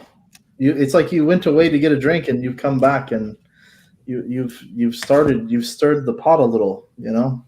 Well, I just figured, like a lot of the work that Corey does and the editing that I do for him is really primarily about the shills in China. And I think that's something that a lot of the people in the chat probably want to hear us talk about, right? So I think it's funny that George's was like, he even mentioned a name, like, dude, now you're going to be put on like the naughty list if you're not careful. George's like, people are going to start, like, you know what I mean? People say that to me all the time. They're like, well, I don't, like, we had Haza on yesterday and we were talking to him and he was kind of like, oh, I don't want to mention names. And I'm like, well, but to be fair, like, certain people have mentioned names in private and then they come on stream and they don't want to mention names. And I sort of see that both ways. I sort of see that as a problem. I think we have to be very honest with like the fact that there are certain people that are saying things that are not true, and perhaps they're doing that for the benefit of income. And I don't think there's anything wrong with pointing that out, because I'm not like, well, Guelo's I'm not calling him a pedophile or something like that. I'm just saying that like he does it for the money, and he's kind of an alcoholic. But I mean, you can watch the videos and you can come to that conclusion. It's kind of complicated because anyone can say, "Oh, George, you are doing the videos for the money." I remember I always had all these woos under my videos. Hey, you are doing it for the money. Hey, you just bashing China for the money. You loser, Sure. Or you say, "Oh, you're praising China for the money." Okay, I'm just sharing my opinion, Sure. But then the problem is, you have maybe one aspect is that, of course, you can perceive China in a very positive way. Oh, everything is great, and we always have this kind of, when you arrive in China, like someone said, Willow comes from a really boring place in Canada. And I remember his video where he's saying, Canada is so boring. Canada is so boring. Yeah, sure. So I understand you will feel really excited in China. Everything is moving. You can enjoy. There are so many people. He's special. He's respected. People have a lot of respect for him. So it's difficult there. But what I dislike sometimes is some things you cannot deny. When you are in China, some things you cannot deny, and they deny it. Like the basic human rights. Human rights is something important. You cannot consider people are not object with a value.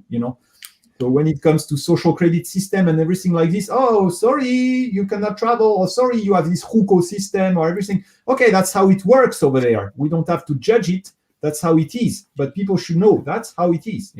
So is it safe to go to China? If you go to China, then expect to be treated like Chinese people are treated. So you will be treated as an object with a value. You will be treated according to the imperial system, the hierarchy. There is the emperor at the top, and based on where you are, you have a specific value. You are black, you're here. You are white, you are American, you are from this province, you have this hukou. That's how it is. And they deny this. So I don't like this. You cannot deny it.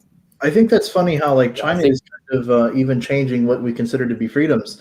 Like a lot of Chinese people feel that they have a lot of freedom actually, and it's like when you think about it, like compared to the rest of the world, it's like, do you though? Because they're like, oh well, you don't need access to Facebook because you've got Ren, or you don't need access to Instagram, you've got WeChat, and it's like, yeah, but like, is that freedom or is that like a compromise of freedom? You know what I mean? You don't know what you have unless you have the proper tools or a proper image to compare it to. When that's the thing. Sorry to cut you off. Sorry about that, but I did have to say that. You're exactly right. Yeah, it's like they changed the definition. Yeah, I think the key. I think the most important thing that George said in that spiel of his was expectation. You have to if you want to go to China, you have to set your expectations right. Yeah, right. You need to know exactly what to expect. And there's a lot of propaganda. So people feel like, oh, I'm coming to China. I'm going to go to this kind of place where there will be this antique Chinese culture and people are doing kung fu. And no, you need to know exactly this is going to be like this and like this. Exactly. And it's not like in the West, And to be fair, it's very difficult these days because we know everything is changing. Even in the West, you are on Facebook or on YouTube, and all of a sudden YouTube will destroy your views, or they will cancel your account. You don't know why, so we kind of moving like a little bit. Funny story about accounts being canceled. And so my Twitter account got permanently like banned. And the funny thing is, I don't use Twitter. Not one bit. So they just create it on a VPN within China? What? Did you create it on a VPN within China, or did you make it in America? No, I created it in America before. So that's like I created the account. Like I just wanted to create the account. I literally didn't have a reason to create the account, but I just did, right? So I created the account. I was like, yeah, whatever. I never used Twitter. I never used my actual Twitter account ever. And then I think a few months later, too. I think a lot of times computers do things in the background, and people write it off as if like, oh, I'm being censored. Like I think that's something that a lot of times the people that are in China that use VPNs and they never do anything on their YouTube accounts except comment hateful stuff, and then their account gets closed, and a lot of times they're like, well, we're being censored, and it's like, are you being censored, or like, are you just like, or is it just like, you're being kind of a dick? Yeah. right? Sometimes the computer, you get flagged so many times, and then the algorithm just says, well, you're not useful. And it's the same thing if you don't post. Like maybe if you don't post on Twitter, perhaps the computer after a while eventually deletes you. I don't know. I'm just speculating. That's a way that I haven't thought about it before. Because like, why would they Maybe- censor you in a sense? If you never post, like, Right. there's no reason to. Right. Yeah. There's nothing to censor. Right. There's nothing to censor if I don't do anything. Right. I want to throw some fire in this conversation. Am I allowed to? Yeah. Do Oh, it. yes. Yes. Don't. Okay. It'll be another. Let's It'll be go. another.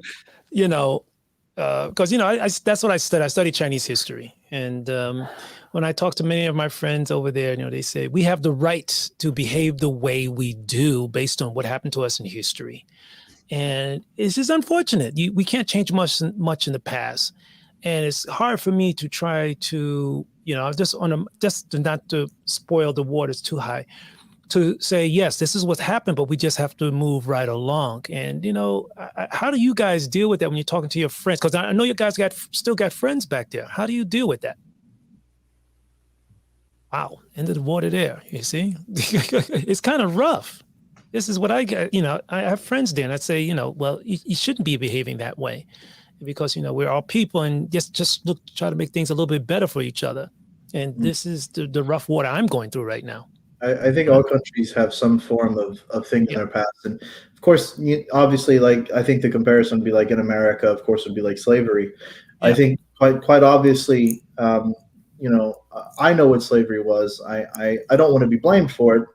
I never owned any slaves, of course, but to be fair, I'm not blamed for it usually. But I think that there are definitely. It's a very difficult discussion in America today about slavery and those types of things. So I think that China probably also has its difficult discussions of things. Of course, it works both ways, right? Yep. What is it like the century of humiliation? Yeah. Right. Yeah. They like to talk about that. Because they look at people like us and say, we're just so, rough. We just can't see it.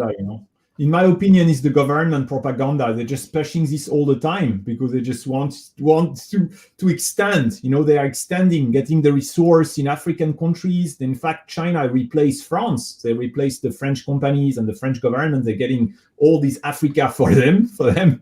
There's really a fight for resource, and they are extending and say, "Oh, we deserve this because you invaded us," and that's kind of pushing people against each other. But I think it's nothing new. You always had this communist propaganda before, that they say, we are going to free the people of the world, Black and Asian united against the white, and that was like this. Again, the West, the West, they enslave everyone, and that's, if you can look at these old posters, very old posters that you can find from the Russian URSS, URSS, the Soviet Union, you will find that they were using this kind of strategy. They were using free Africa from the imperialists and all this. I think it's nothing new, free the workers of the world, something like this. I think it works both ways too, in a sense that, like, sometimes I feel like Americans are not nearly as controversial as people think, but or divided as people think even. I think that a lot of times the media kind of gets people frenzied, and then the media makes it appear as if Americans are a lot more divided than we really are. And I think sometimes the Chinese propaganda from CCP makes Chinese people seem a certain way that perhaps they're not all that way. I don't think that like all Chinese people are super nationalist, of course. I think there's a lot of Chinese people that don't give a shit either way. They don't care. They don't care. But from the outside, if you look at the propaganda, especially from people, I guess what I'm saying is, if you look at the shills, and that's the only content of China that you have ever seen, you would have a very misunderstood of what China is. You would be way off base, I just want to add, and I was thinking this before, it's very difficult because even on the West, you will have maybe the USA or France. They will say, "We bring freedom to the world," and then they will have this. We're free African people. Okay, come here and work for our company and produce this cell phone. And then on the other side, you have China that comes and say, "No, you are exploited, poor African people, and you are exploited us, and you need to pay because you invaded us. You know, you dirty foreigners. You know, whatever." And we are coming there. You know, and then on both sides there's a kind of propaganda, soft power. You know, so you cannot deny it's coming on both sides. But I guess I don't know if maybe in the West people feel also that I don't know if people are. They will not tell it to you. They will not speak to it like, you know, you will not say, I don't think people will go after you and say, "Oh, come on, we are here to free you. Don't you want to be freed by us?" Right. Exactly. You live in a poor country. We come here to free you, to re-educate you to the modern world, you know. And that's how it was in France before, when there was the colony, the time of the colony, you know. They say, "We are here to save all these people and bring them society and education and religion and everything," you know. Yep, it's like the old British Empire. The old British Empire was a benign force to unite the whole of the world, right? When really it was just, oh my God, it was one of the worst empires ever, right? But you see, we're able to talk about that. We're able to talk about that, you see? Isn't that cool? We're able to talk about that. But isn't it funny how you can kind of look at history and think, you know, maybe that like Germany or the UK or America, like we've made mistakes, you know, politically and militarily even in the past. And we look back on that and you see that China is sort of making a lot of those mistakes that our countries made years ago. And the difference is they're doing it in 2021. They're doing it right now. They're doing it this month, this day, this year. And we're kind of like, hey, like we did that shit like 500 years ago or something, you know? And like, we're like, why are you doing it now? You know, and it's really strange, I think.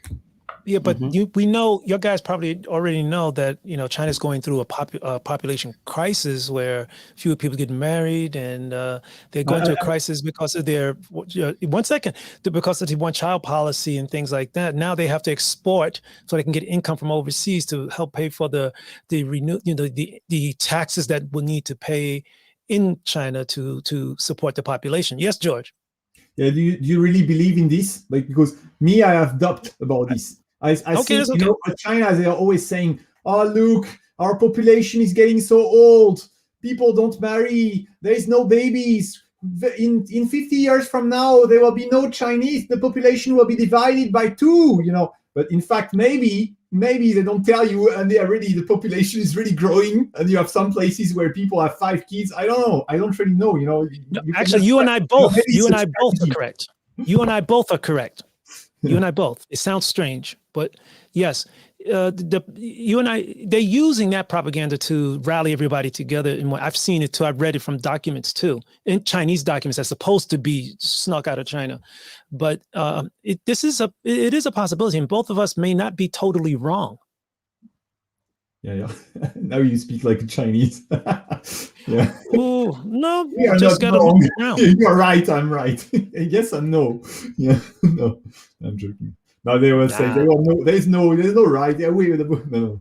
No, but we don't know. Yeah, we don't know. We don't know exactly. But we can talk about it right here, and you know, and we like what Prime said. We did that. This happened, 300, 500 years ago, but you're doing it today.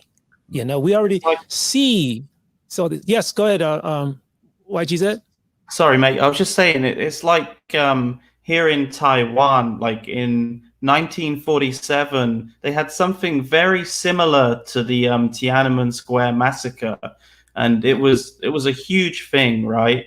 And like years later, they actually acknowledged that this happened, and they even turned it into like a national holiday, just so that they can remember that event and commemorate it, and to sort of like just to openly talk about it. Now, can you imagine China doing that? The Chinese government actually acknowledging the whole Tiananmen Square massacre and even turning it into a public holiday? Not going to happen. That's my reason for bringing it up. Yeah. That's exactly why I was going to talk. Thanks, man. Thanks a lot. You got it. Prime, I see your eyes are opening up like, woo. Yeah, like it's not gonna happen. I'm gonna add this guy in here, Mr. Rhetoric, and Rhetoric. When I add you in, you can kind of explain where you're from, who you are, and Wear a what shirt. you want to discuss, and wear a shirt. Yes.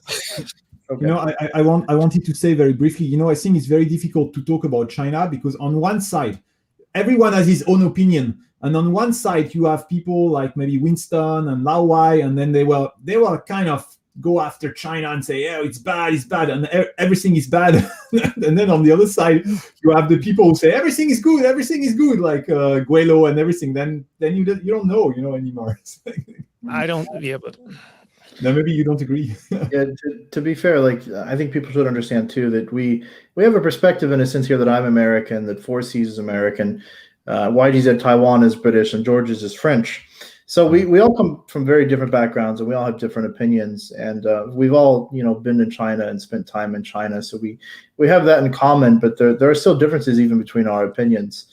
Yes. Like for me personally, I don't think that Serpent Ede's content is necessarily anti-China, and that's just my opinion. And sometimes I feel like even he is more American than I am in certain ways. Like it's crazy some of the stuff that I see him do, and I'm like, but I'm gonna add in Rhetoric here and let him try to say something. So hang on.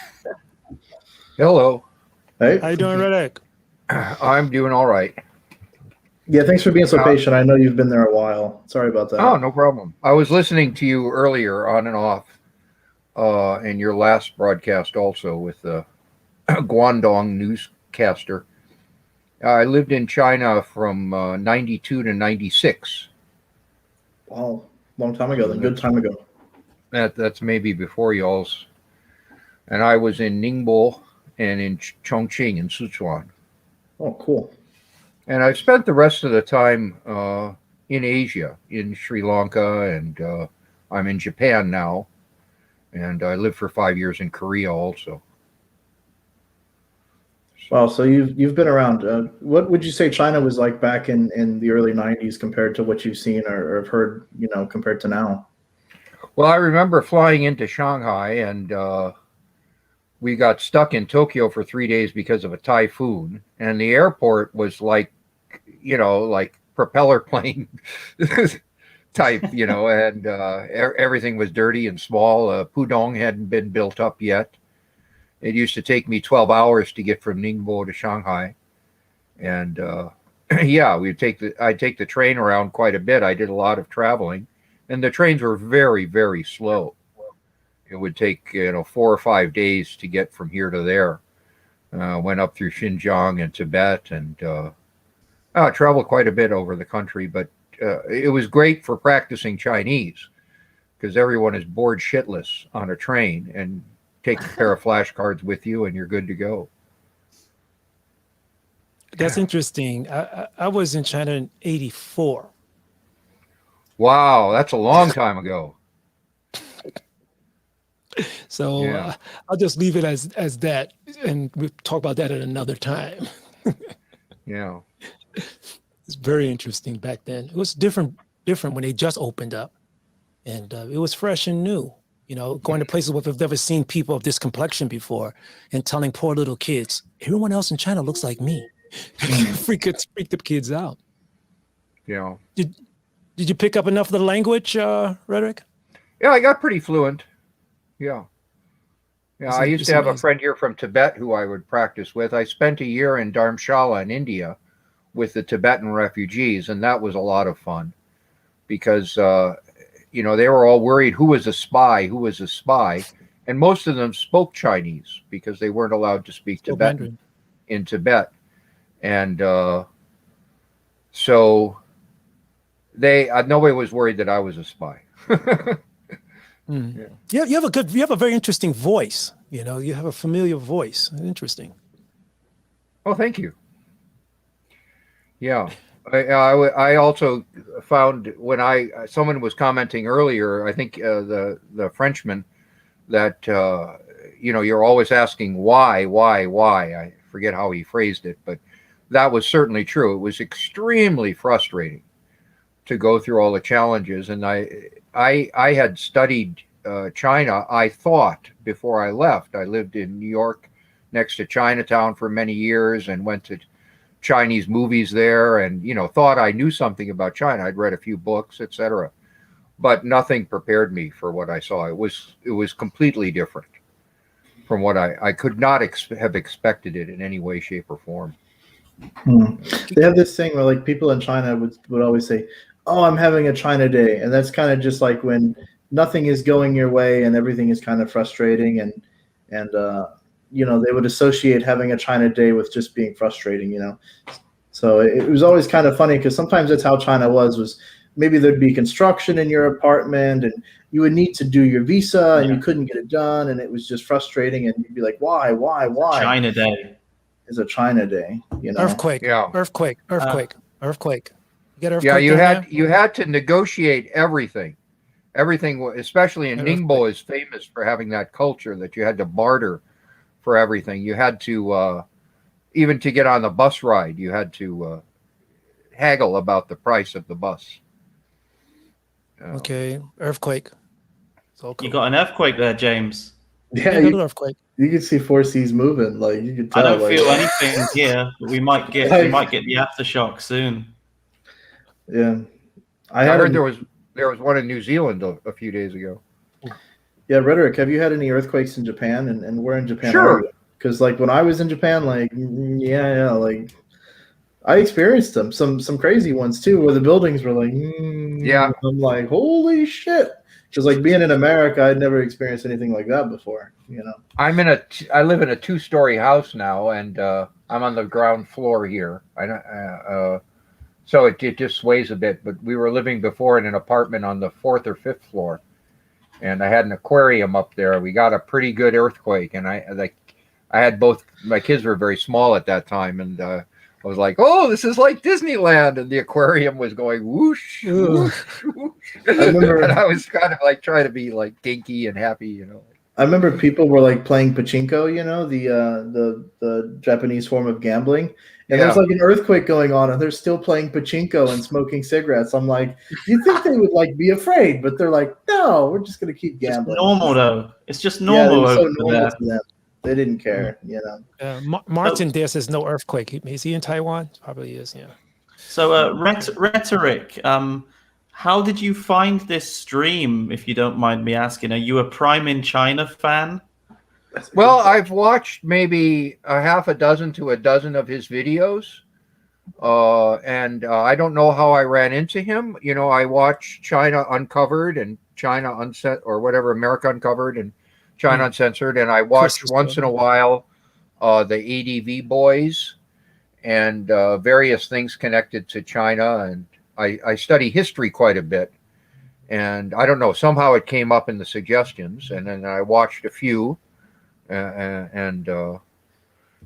guess if Prime has as a niche, it's ragging on shills, which is a good niche, I think, to fill, because shills are very difficult to understand. I run into them more in print, and there are people who generally don't know anything about China, but they're defending China's genocidal policies in Xinjiang or something, and saying this because of, well, this is part of the confusion of China.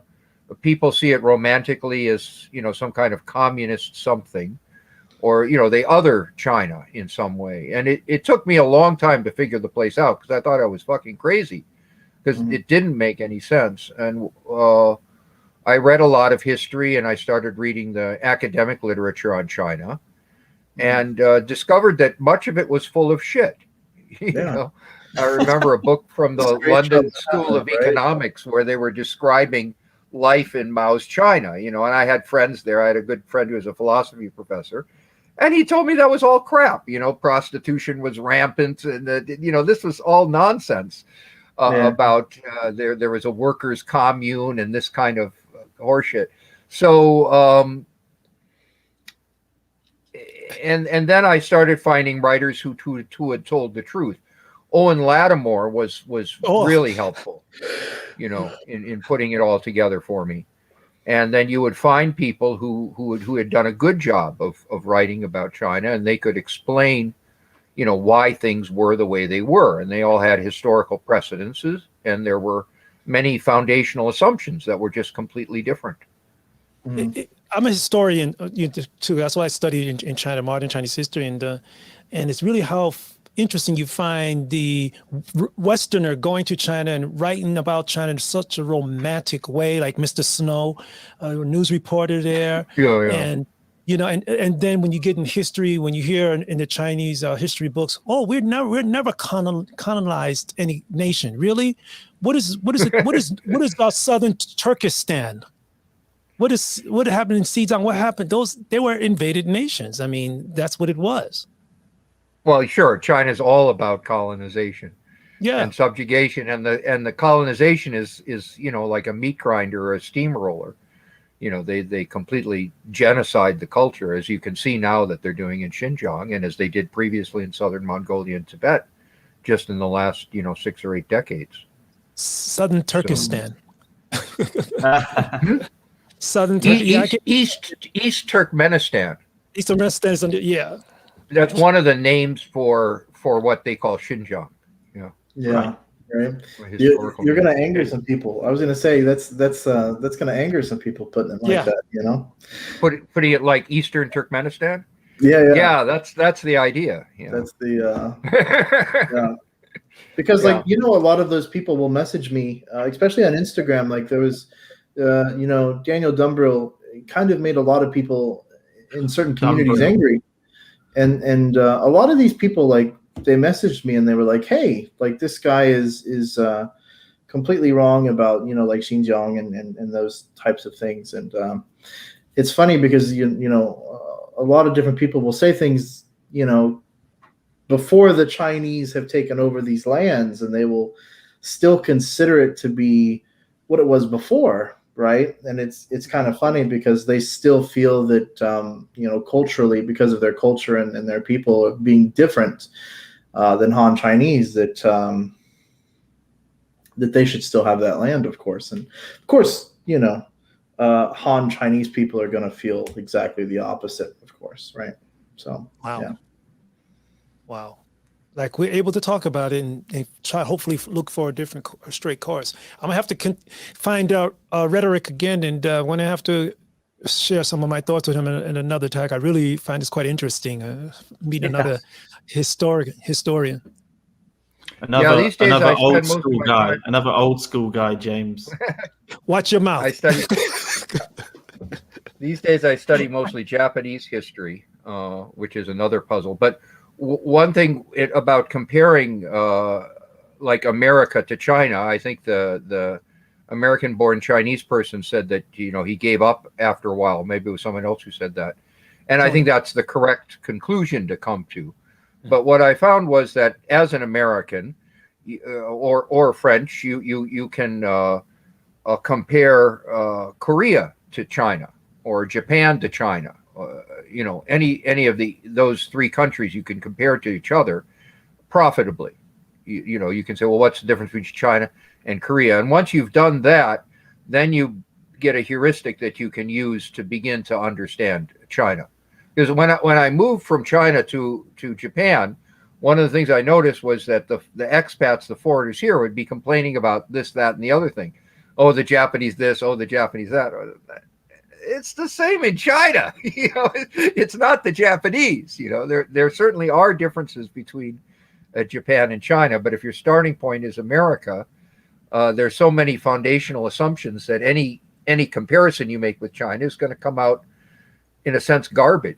Which is, to get back to the shills, all of their arguments about why China is right or why China is wrong are based on phony equivalencies with America that don't make any sense. This has been my question throughout the entire stream. But rhetoric, which shill works you up the most? Which shill annoys you the most? Well, I don't really listen to many of them. I mostly encounter them in print, like on Facebook. Someone will post an article romanticizing. The last one I just said, you don't know what you're talking about. You're really stupid. You're really ignorant. You should shut the fuck up until you learn something. You know, Hell and, yeah. and that kind of worked. You know, the guy got really pissed, you know, Yeah. because I didn't want to Yeah. argue with him, because how are you going to teach someone, you know, hundreds or in some cases thousands of years of history that would allow you to frame or analyze this question? And but I noticed when I went back to America, which I only did a few times, but I tried to tell people what China was like, and they didn't have the patience to listen. You know, I remember one guy telling me I was a racist, you know, for saying these things about Chinese people, you know, and I could speak Chinese. I had good Chinese friends, you know, so I was not being racist, but they couldn't comprehend it. Wow. So. You racist. But comprehending China is these difficult. days things have changed quite a bit. You know, many more people are aware of, and Trump really ran the China issue up the flagpole. Whether he did that just to save his ass, you know, throughout his presidency or whatever, he's a politician. But he saw a good issue and he ran with it. You know, he took that football and he carried it down the field. I like the image of him being the dam that, you know, to let the water come through the dam, regardless of what part you agree or not. But let's face it, that's the truth, and it's here. So now we can deal with it. Yeah, it was just lying there for somebody to pick up as an issue, because everybody had been ignoring it, and it was festering and getting worse. In my mind, Kissinger is you know, one of the devil's own children. You know what you know, what he has wrought by negotiating with, you know, Jiang Zemin and getting his hat handed to him. It just has been ruinous for America. Was that when Nixon went to China? Right. Yes. Yeah, which I think, like, even America uncovered, or whatever, China uncovered, whatever they are, they will say, well, there was a reason for that, you know, because there was no reason for that. Kissinger was making a name for himself, and he knew nothing about China. He imagined it was like any other Eastern European country, and he ignored the State Department. You know, usually in you know, America, they have access to quite a bit of expertise, you know, and they could have analyzed the situation, and none of that was done. It was all Kissinger on the back of a napkin, and he didn't know shit about China. Still doesn't, I would say. Have you heard of an analogy where, you know, there's a lot of financial power in the back that was really pushing for the United States to you know, put China ahead so they can get in there and do marketing because they have such a large population and all this and that. Do you think that holds any credit? I have not heard that the way you posted it or posited it, but it makes perfect sense. Yeah, in my mind, the financiers, you know, if I'm an investment person, I can, you know, put an extra room on a shoe factory in Idaho or something, and you know, raise the capital to do that. That's not very interesting. Right. Or I can pick the whole factory up and move it to China. That's a hell of a lot more interesting, and I get a cut. You know, the bigger the pie, the bigger my cut. Even though my cut is only 0.5% or 1%, that's the motivation for me to move things over there. Plus, again, it's more interesting. You know, China is exotic and it's different. So that was certainly one of the motivations. And the idea that there was a... Yeah, I'm sorry. Go ahead. My leading was to the next question. Do you know much about the movie American Factory?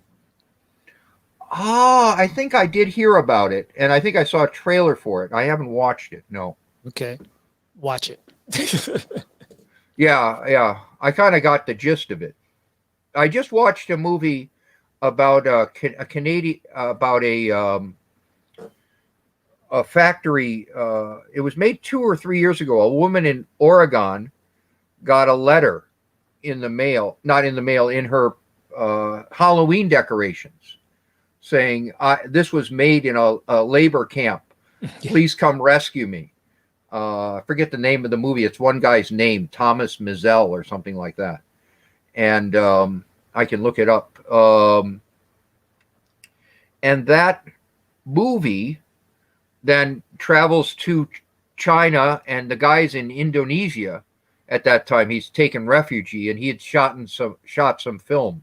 It's quite a good movie.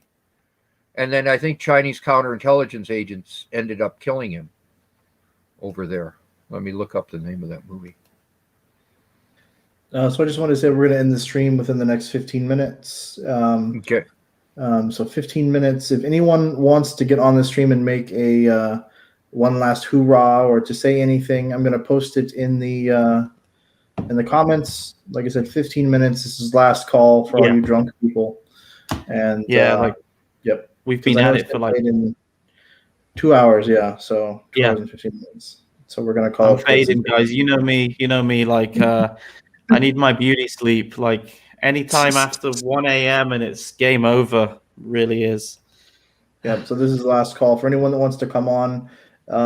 Maybe 1 or 2 people max. So yeah. I'll throw in the link I just posted the movie in the chat thing. It's called Letter from Masanjia. Okay. And I'll post it in the other chat too. Quite a good movie about the prison labor in China. Actually, the prison labor camp there. I think it's mostly Falun Gong people at that point. Okay. Well, that's another thing that gets me is American Factory for you. I'm doing something from American Factory for you in the chat. Yeah, that's on my list of things to watch. Okay. What was I going to say? The Falun Gong stuff gets me too. You know, where they say, well, like Falun Gong is a cult religion, or this guy is no good because he's associated with Falun Gong, and that's absolutely nonsense. There's nothing wrong with Falun Gong. Qigong practice is one of the more wholesome things about China. It's kind of a Buddhist revival thing. And to see it as some sort of cult or like it's a Mooney thing, that's completely wrong. And these people don't know anything about Falun Gong. You know?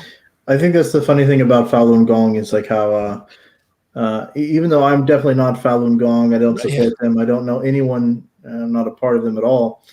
I think when you make the comparison, a lot of Chinese people are like, Falun Gong. I'm like, yeah, but you support CCP. Yeah. Like, how can you say Falun Gong is so horribly bad when you support CCP? It's like, it's not even comparable. Like, so there's some guy like doing some Tai Chi in the park. It's like, so what? Right. Exactly. That's exactly what it is. It's and still today, if you go to China, there's all kinds of Qigong clinics. Well, how much you guys know about the founding of it? I'm from New York City, and you know much about the founder of Falun Gong? There's nothing wrong with somebody doing Qigong in a park, but the founder, don't worry, Rhetoric, you and I have to get together and talk. Okay. Right, there's a lot of stuff that people say happened and things, of course, that, from Falun Gong's history, right? And then, of course, there's what people say Falun Gong is now. And a lot of times, the history is the history the now, or, of course, there's that debate, right? So, yeah. There's a good channel I like, Inconvenient Truths with Jennifer Zhang. Yeah, she's her? Interesting. Yes. Yeah, and she tells a story of her involvement with Falun Gong and being persecuted. And she's kind of cute, she doesn't speak English perfectly. And it might be annoying, her accent, but in her case, it's kind of endearing. And she struggles through to make her points, which she seems to believe very strongly. And she often has very good points. In her case, it's kind of endearing. Somebody's okay. Peter M, you are on, and George, is on. Can you guys hear me? I can hear you. Yes. Yep. So my name's Peter, and I'm from Montreal, Canada. The French-speaking part. Bonjour. So you guys were talking about Quebec, like an hour ago. Georges, qu'est-ce que tu fais?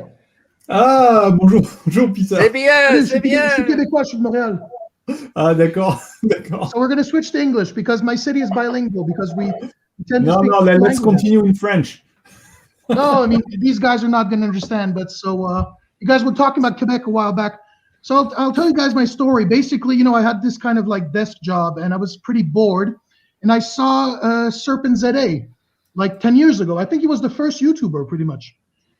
And, I thought to myself, my life is kind of boring. So I decided to, take one of those English teaching jobs in China, like with accommodation and everything. So I went to China, and before going to China, I took some Chinese lessons and I read a bit about the history. And China was a crazy experience. I even got kidnapped. I was getting cheated on ripped off on a daily basis. It was a wild ride, but it was interesting actually. This is actually what I wanted, because my life in Canada was boring, because Canada is boring. Nothing happens here, literally. So, for example, I think my first week I got kidnapped by this tour group who took me to this Great Wall. And they kept me inside this kind of like shopping compound. I don't know if you guys ever been to the Great Wall. You take those big bus rides, and they stop at like shopping carts. It's a scam. Yeah, and they brought me to this like massive complex in the middle of the forest, and I couldn't go back because we were literally in the middle of nowhere, and they were forcing us to go through those like I don't know, like jade shops, amber shops, and tea shops, and this whole thing lasted literally 24 hours. I went there. I went to the Great Wall at 7, leaving my hotel, and I didn't have a plan, so I just found some random guy. Those guys who like, hey, do you want to go see the Great Wall? Yeah. So I just I just paid him money, and he took me to this tour group, and basically I was stuck. I couldn't go back. And the funny fact is that at the end, I had enough. I was going crazy because I missed my train back to Shandong, which is where I used to live, where my school was. And I started breaking the door down because I'm a big guy. I'm about 188 centimeters. I started breaking the door down, so the Chinese freaked out. They stopped the bus in the middle of the highway, and they opened the door, and the rest of the tourists, which were with me, which most of them were Chinese, ran out with me. And they literally like praised me as a hero because they took the whole, they were even ripping off their own people. So I was like praised as a hero. It was like, oh, thank you. We didn't know, and they were, I don't know if they were scared or they Captain were too America shy to ask the guys to stop. But, I come from a culture where pretty much, I can do whatever I want, right? So I got really crazy. So they left us, this bus left us in the middle of the highway, and we each had to grab like random taxis to get back to the center of Beijing. And that was my first weekend, literally.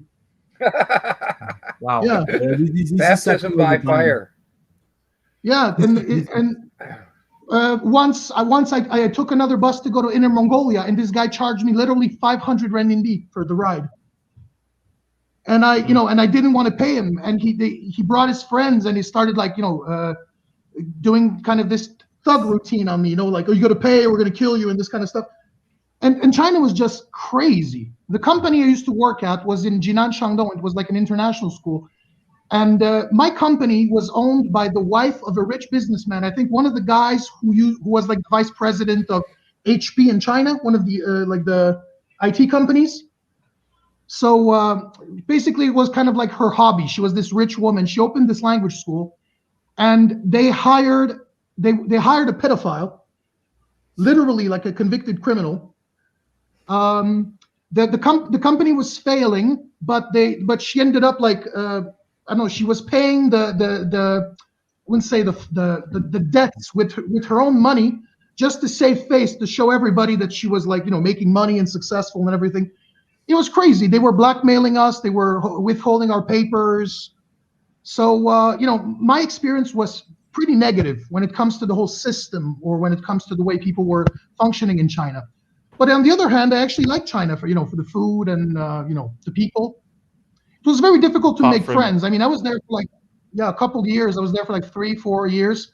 I took my HSK5, so I could kind of get around. I could speak. But obviously, the problem with China is that I couldn't understand old people. I couldn't understand this Beijing Erhua. They put like everywhere. So it was, they have those like I went to Hainan. I couldn't understand anybody. Basically, you had like dialects all over the place. Yeah. So it was pretty interesting, to be honest. The food was great. The people were nice, but I never made any friends because I just felt that the Chinese were just way too brainwashed. Like you couldn't. They only wanted to talk about family. They didn't have any opinions on. Yeah, it's okay. Giant Nation doesn't make politics. They didn't even understand my jokes. I was making sarcastic jokes. Nobody understood my humor, literally.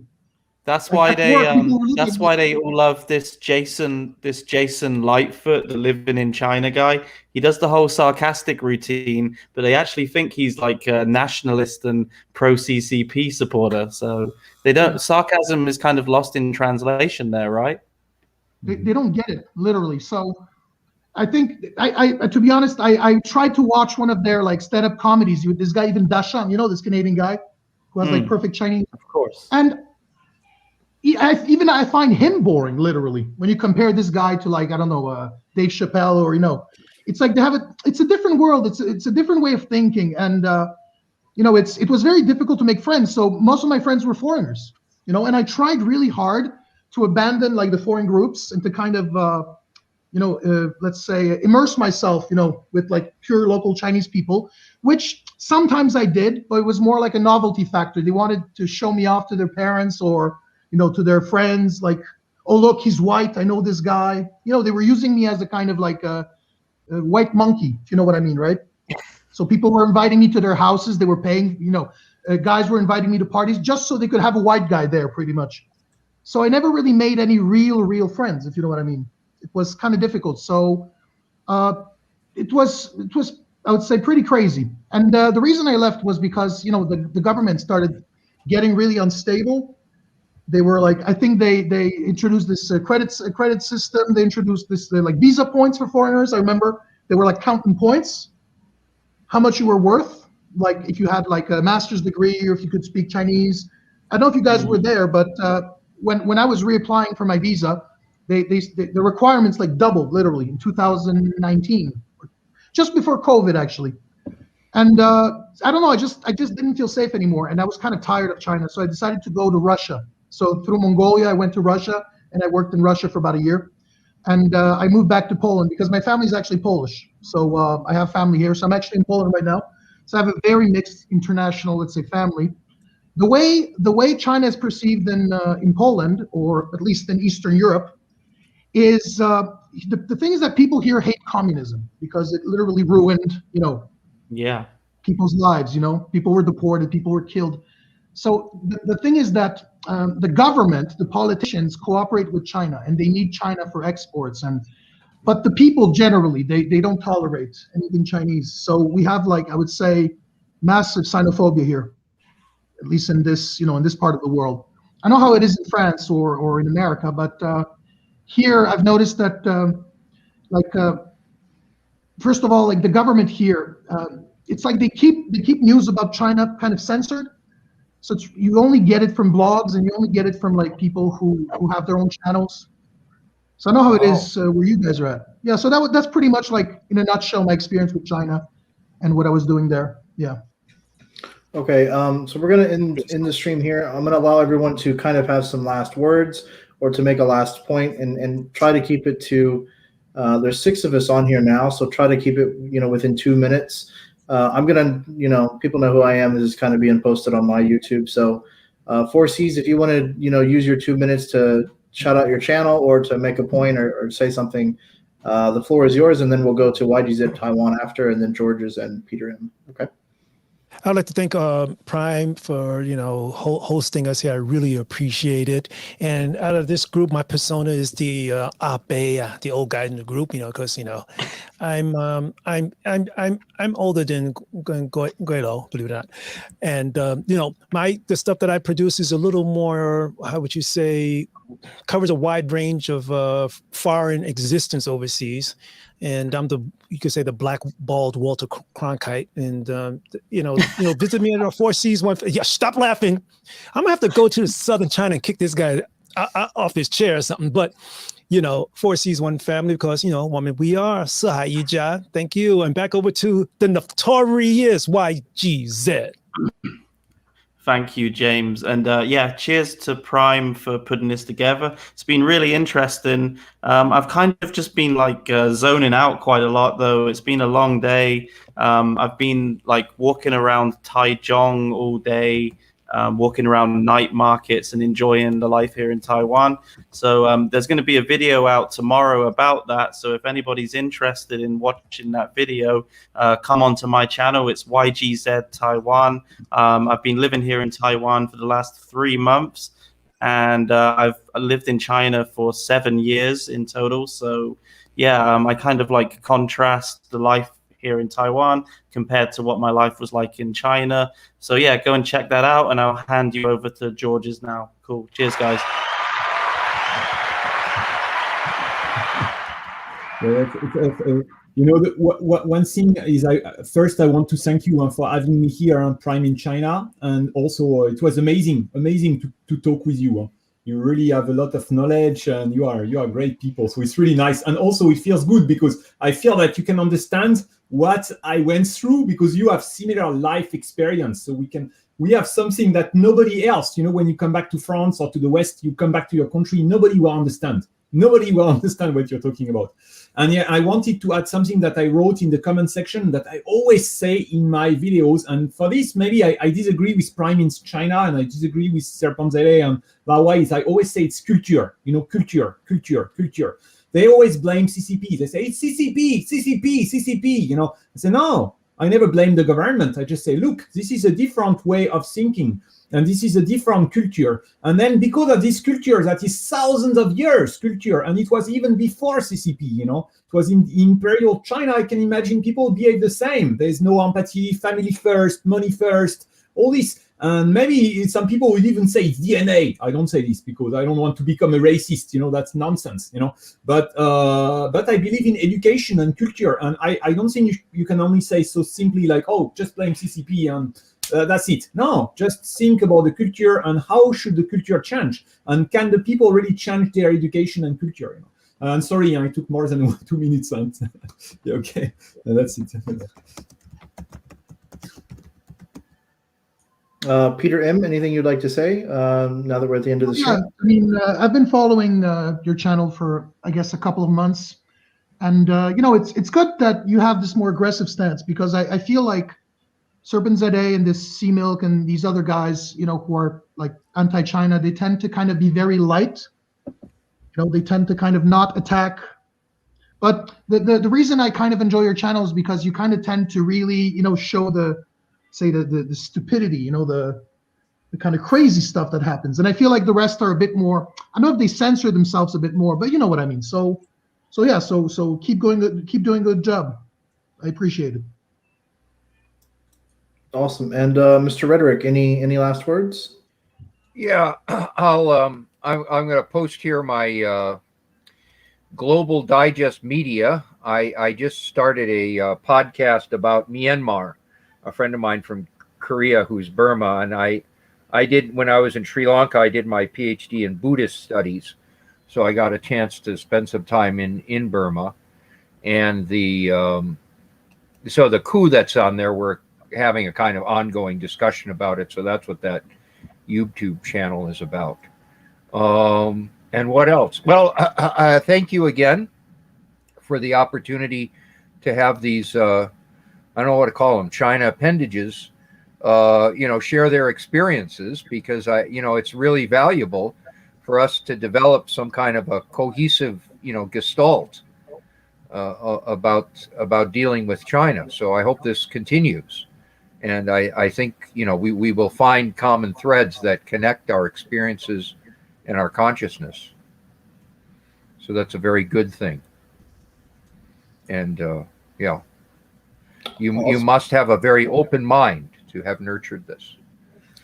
Awesome. And you wanted to get together, 4 C's, one family. Yeah. I'll put my contact me on offline, and we'll get together. Thanks a lot. How does one contact you online? I'll find you. Okay, I'll put my name here, and my channel name is Real Rhetoric. Gotcha. Awesome. Okay, gotcha. You can find me on Facebook also. So yeah, next week, of course, we will try and do the same thing. If people like George's wants to, you know, bless us with his presence, that would be awesome. If you're free next week, George's. Same for YGZ Taiwan and 4Cs. If you guys want to come, and anyone in the comments or anything like that, next week we will do it again. No, there's never really any set time. I know we'll try to fix that and get it to where it's more of a set time. Yeah, thank you everyone for watching, and subscribe to the channels. And Mr. Nefarious, do you have anything you want to add real quick? Yeah, I'm pretty sure you and I are going to be putting out a shield video pretty soon, right? Yeah. Yeah, hopefully, right? So that would be nice. Yeah, we'll put something out. Cool. So yes, all right, everyone. Thank you. I'm going to end the broadcast now. Like, comment, subscribe, everyone, and have a good day. Have a nice day. Tater. Bye, Au revoir, guys. monsieur. Peace.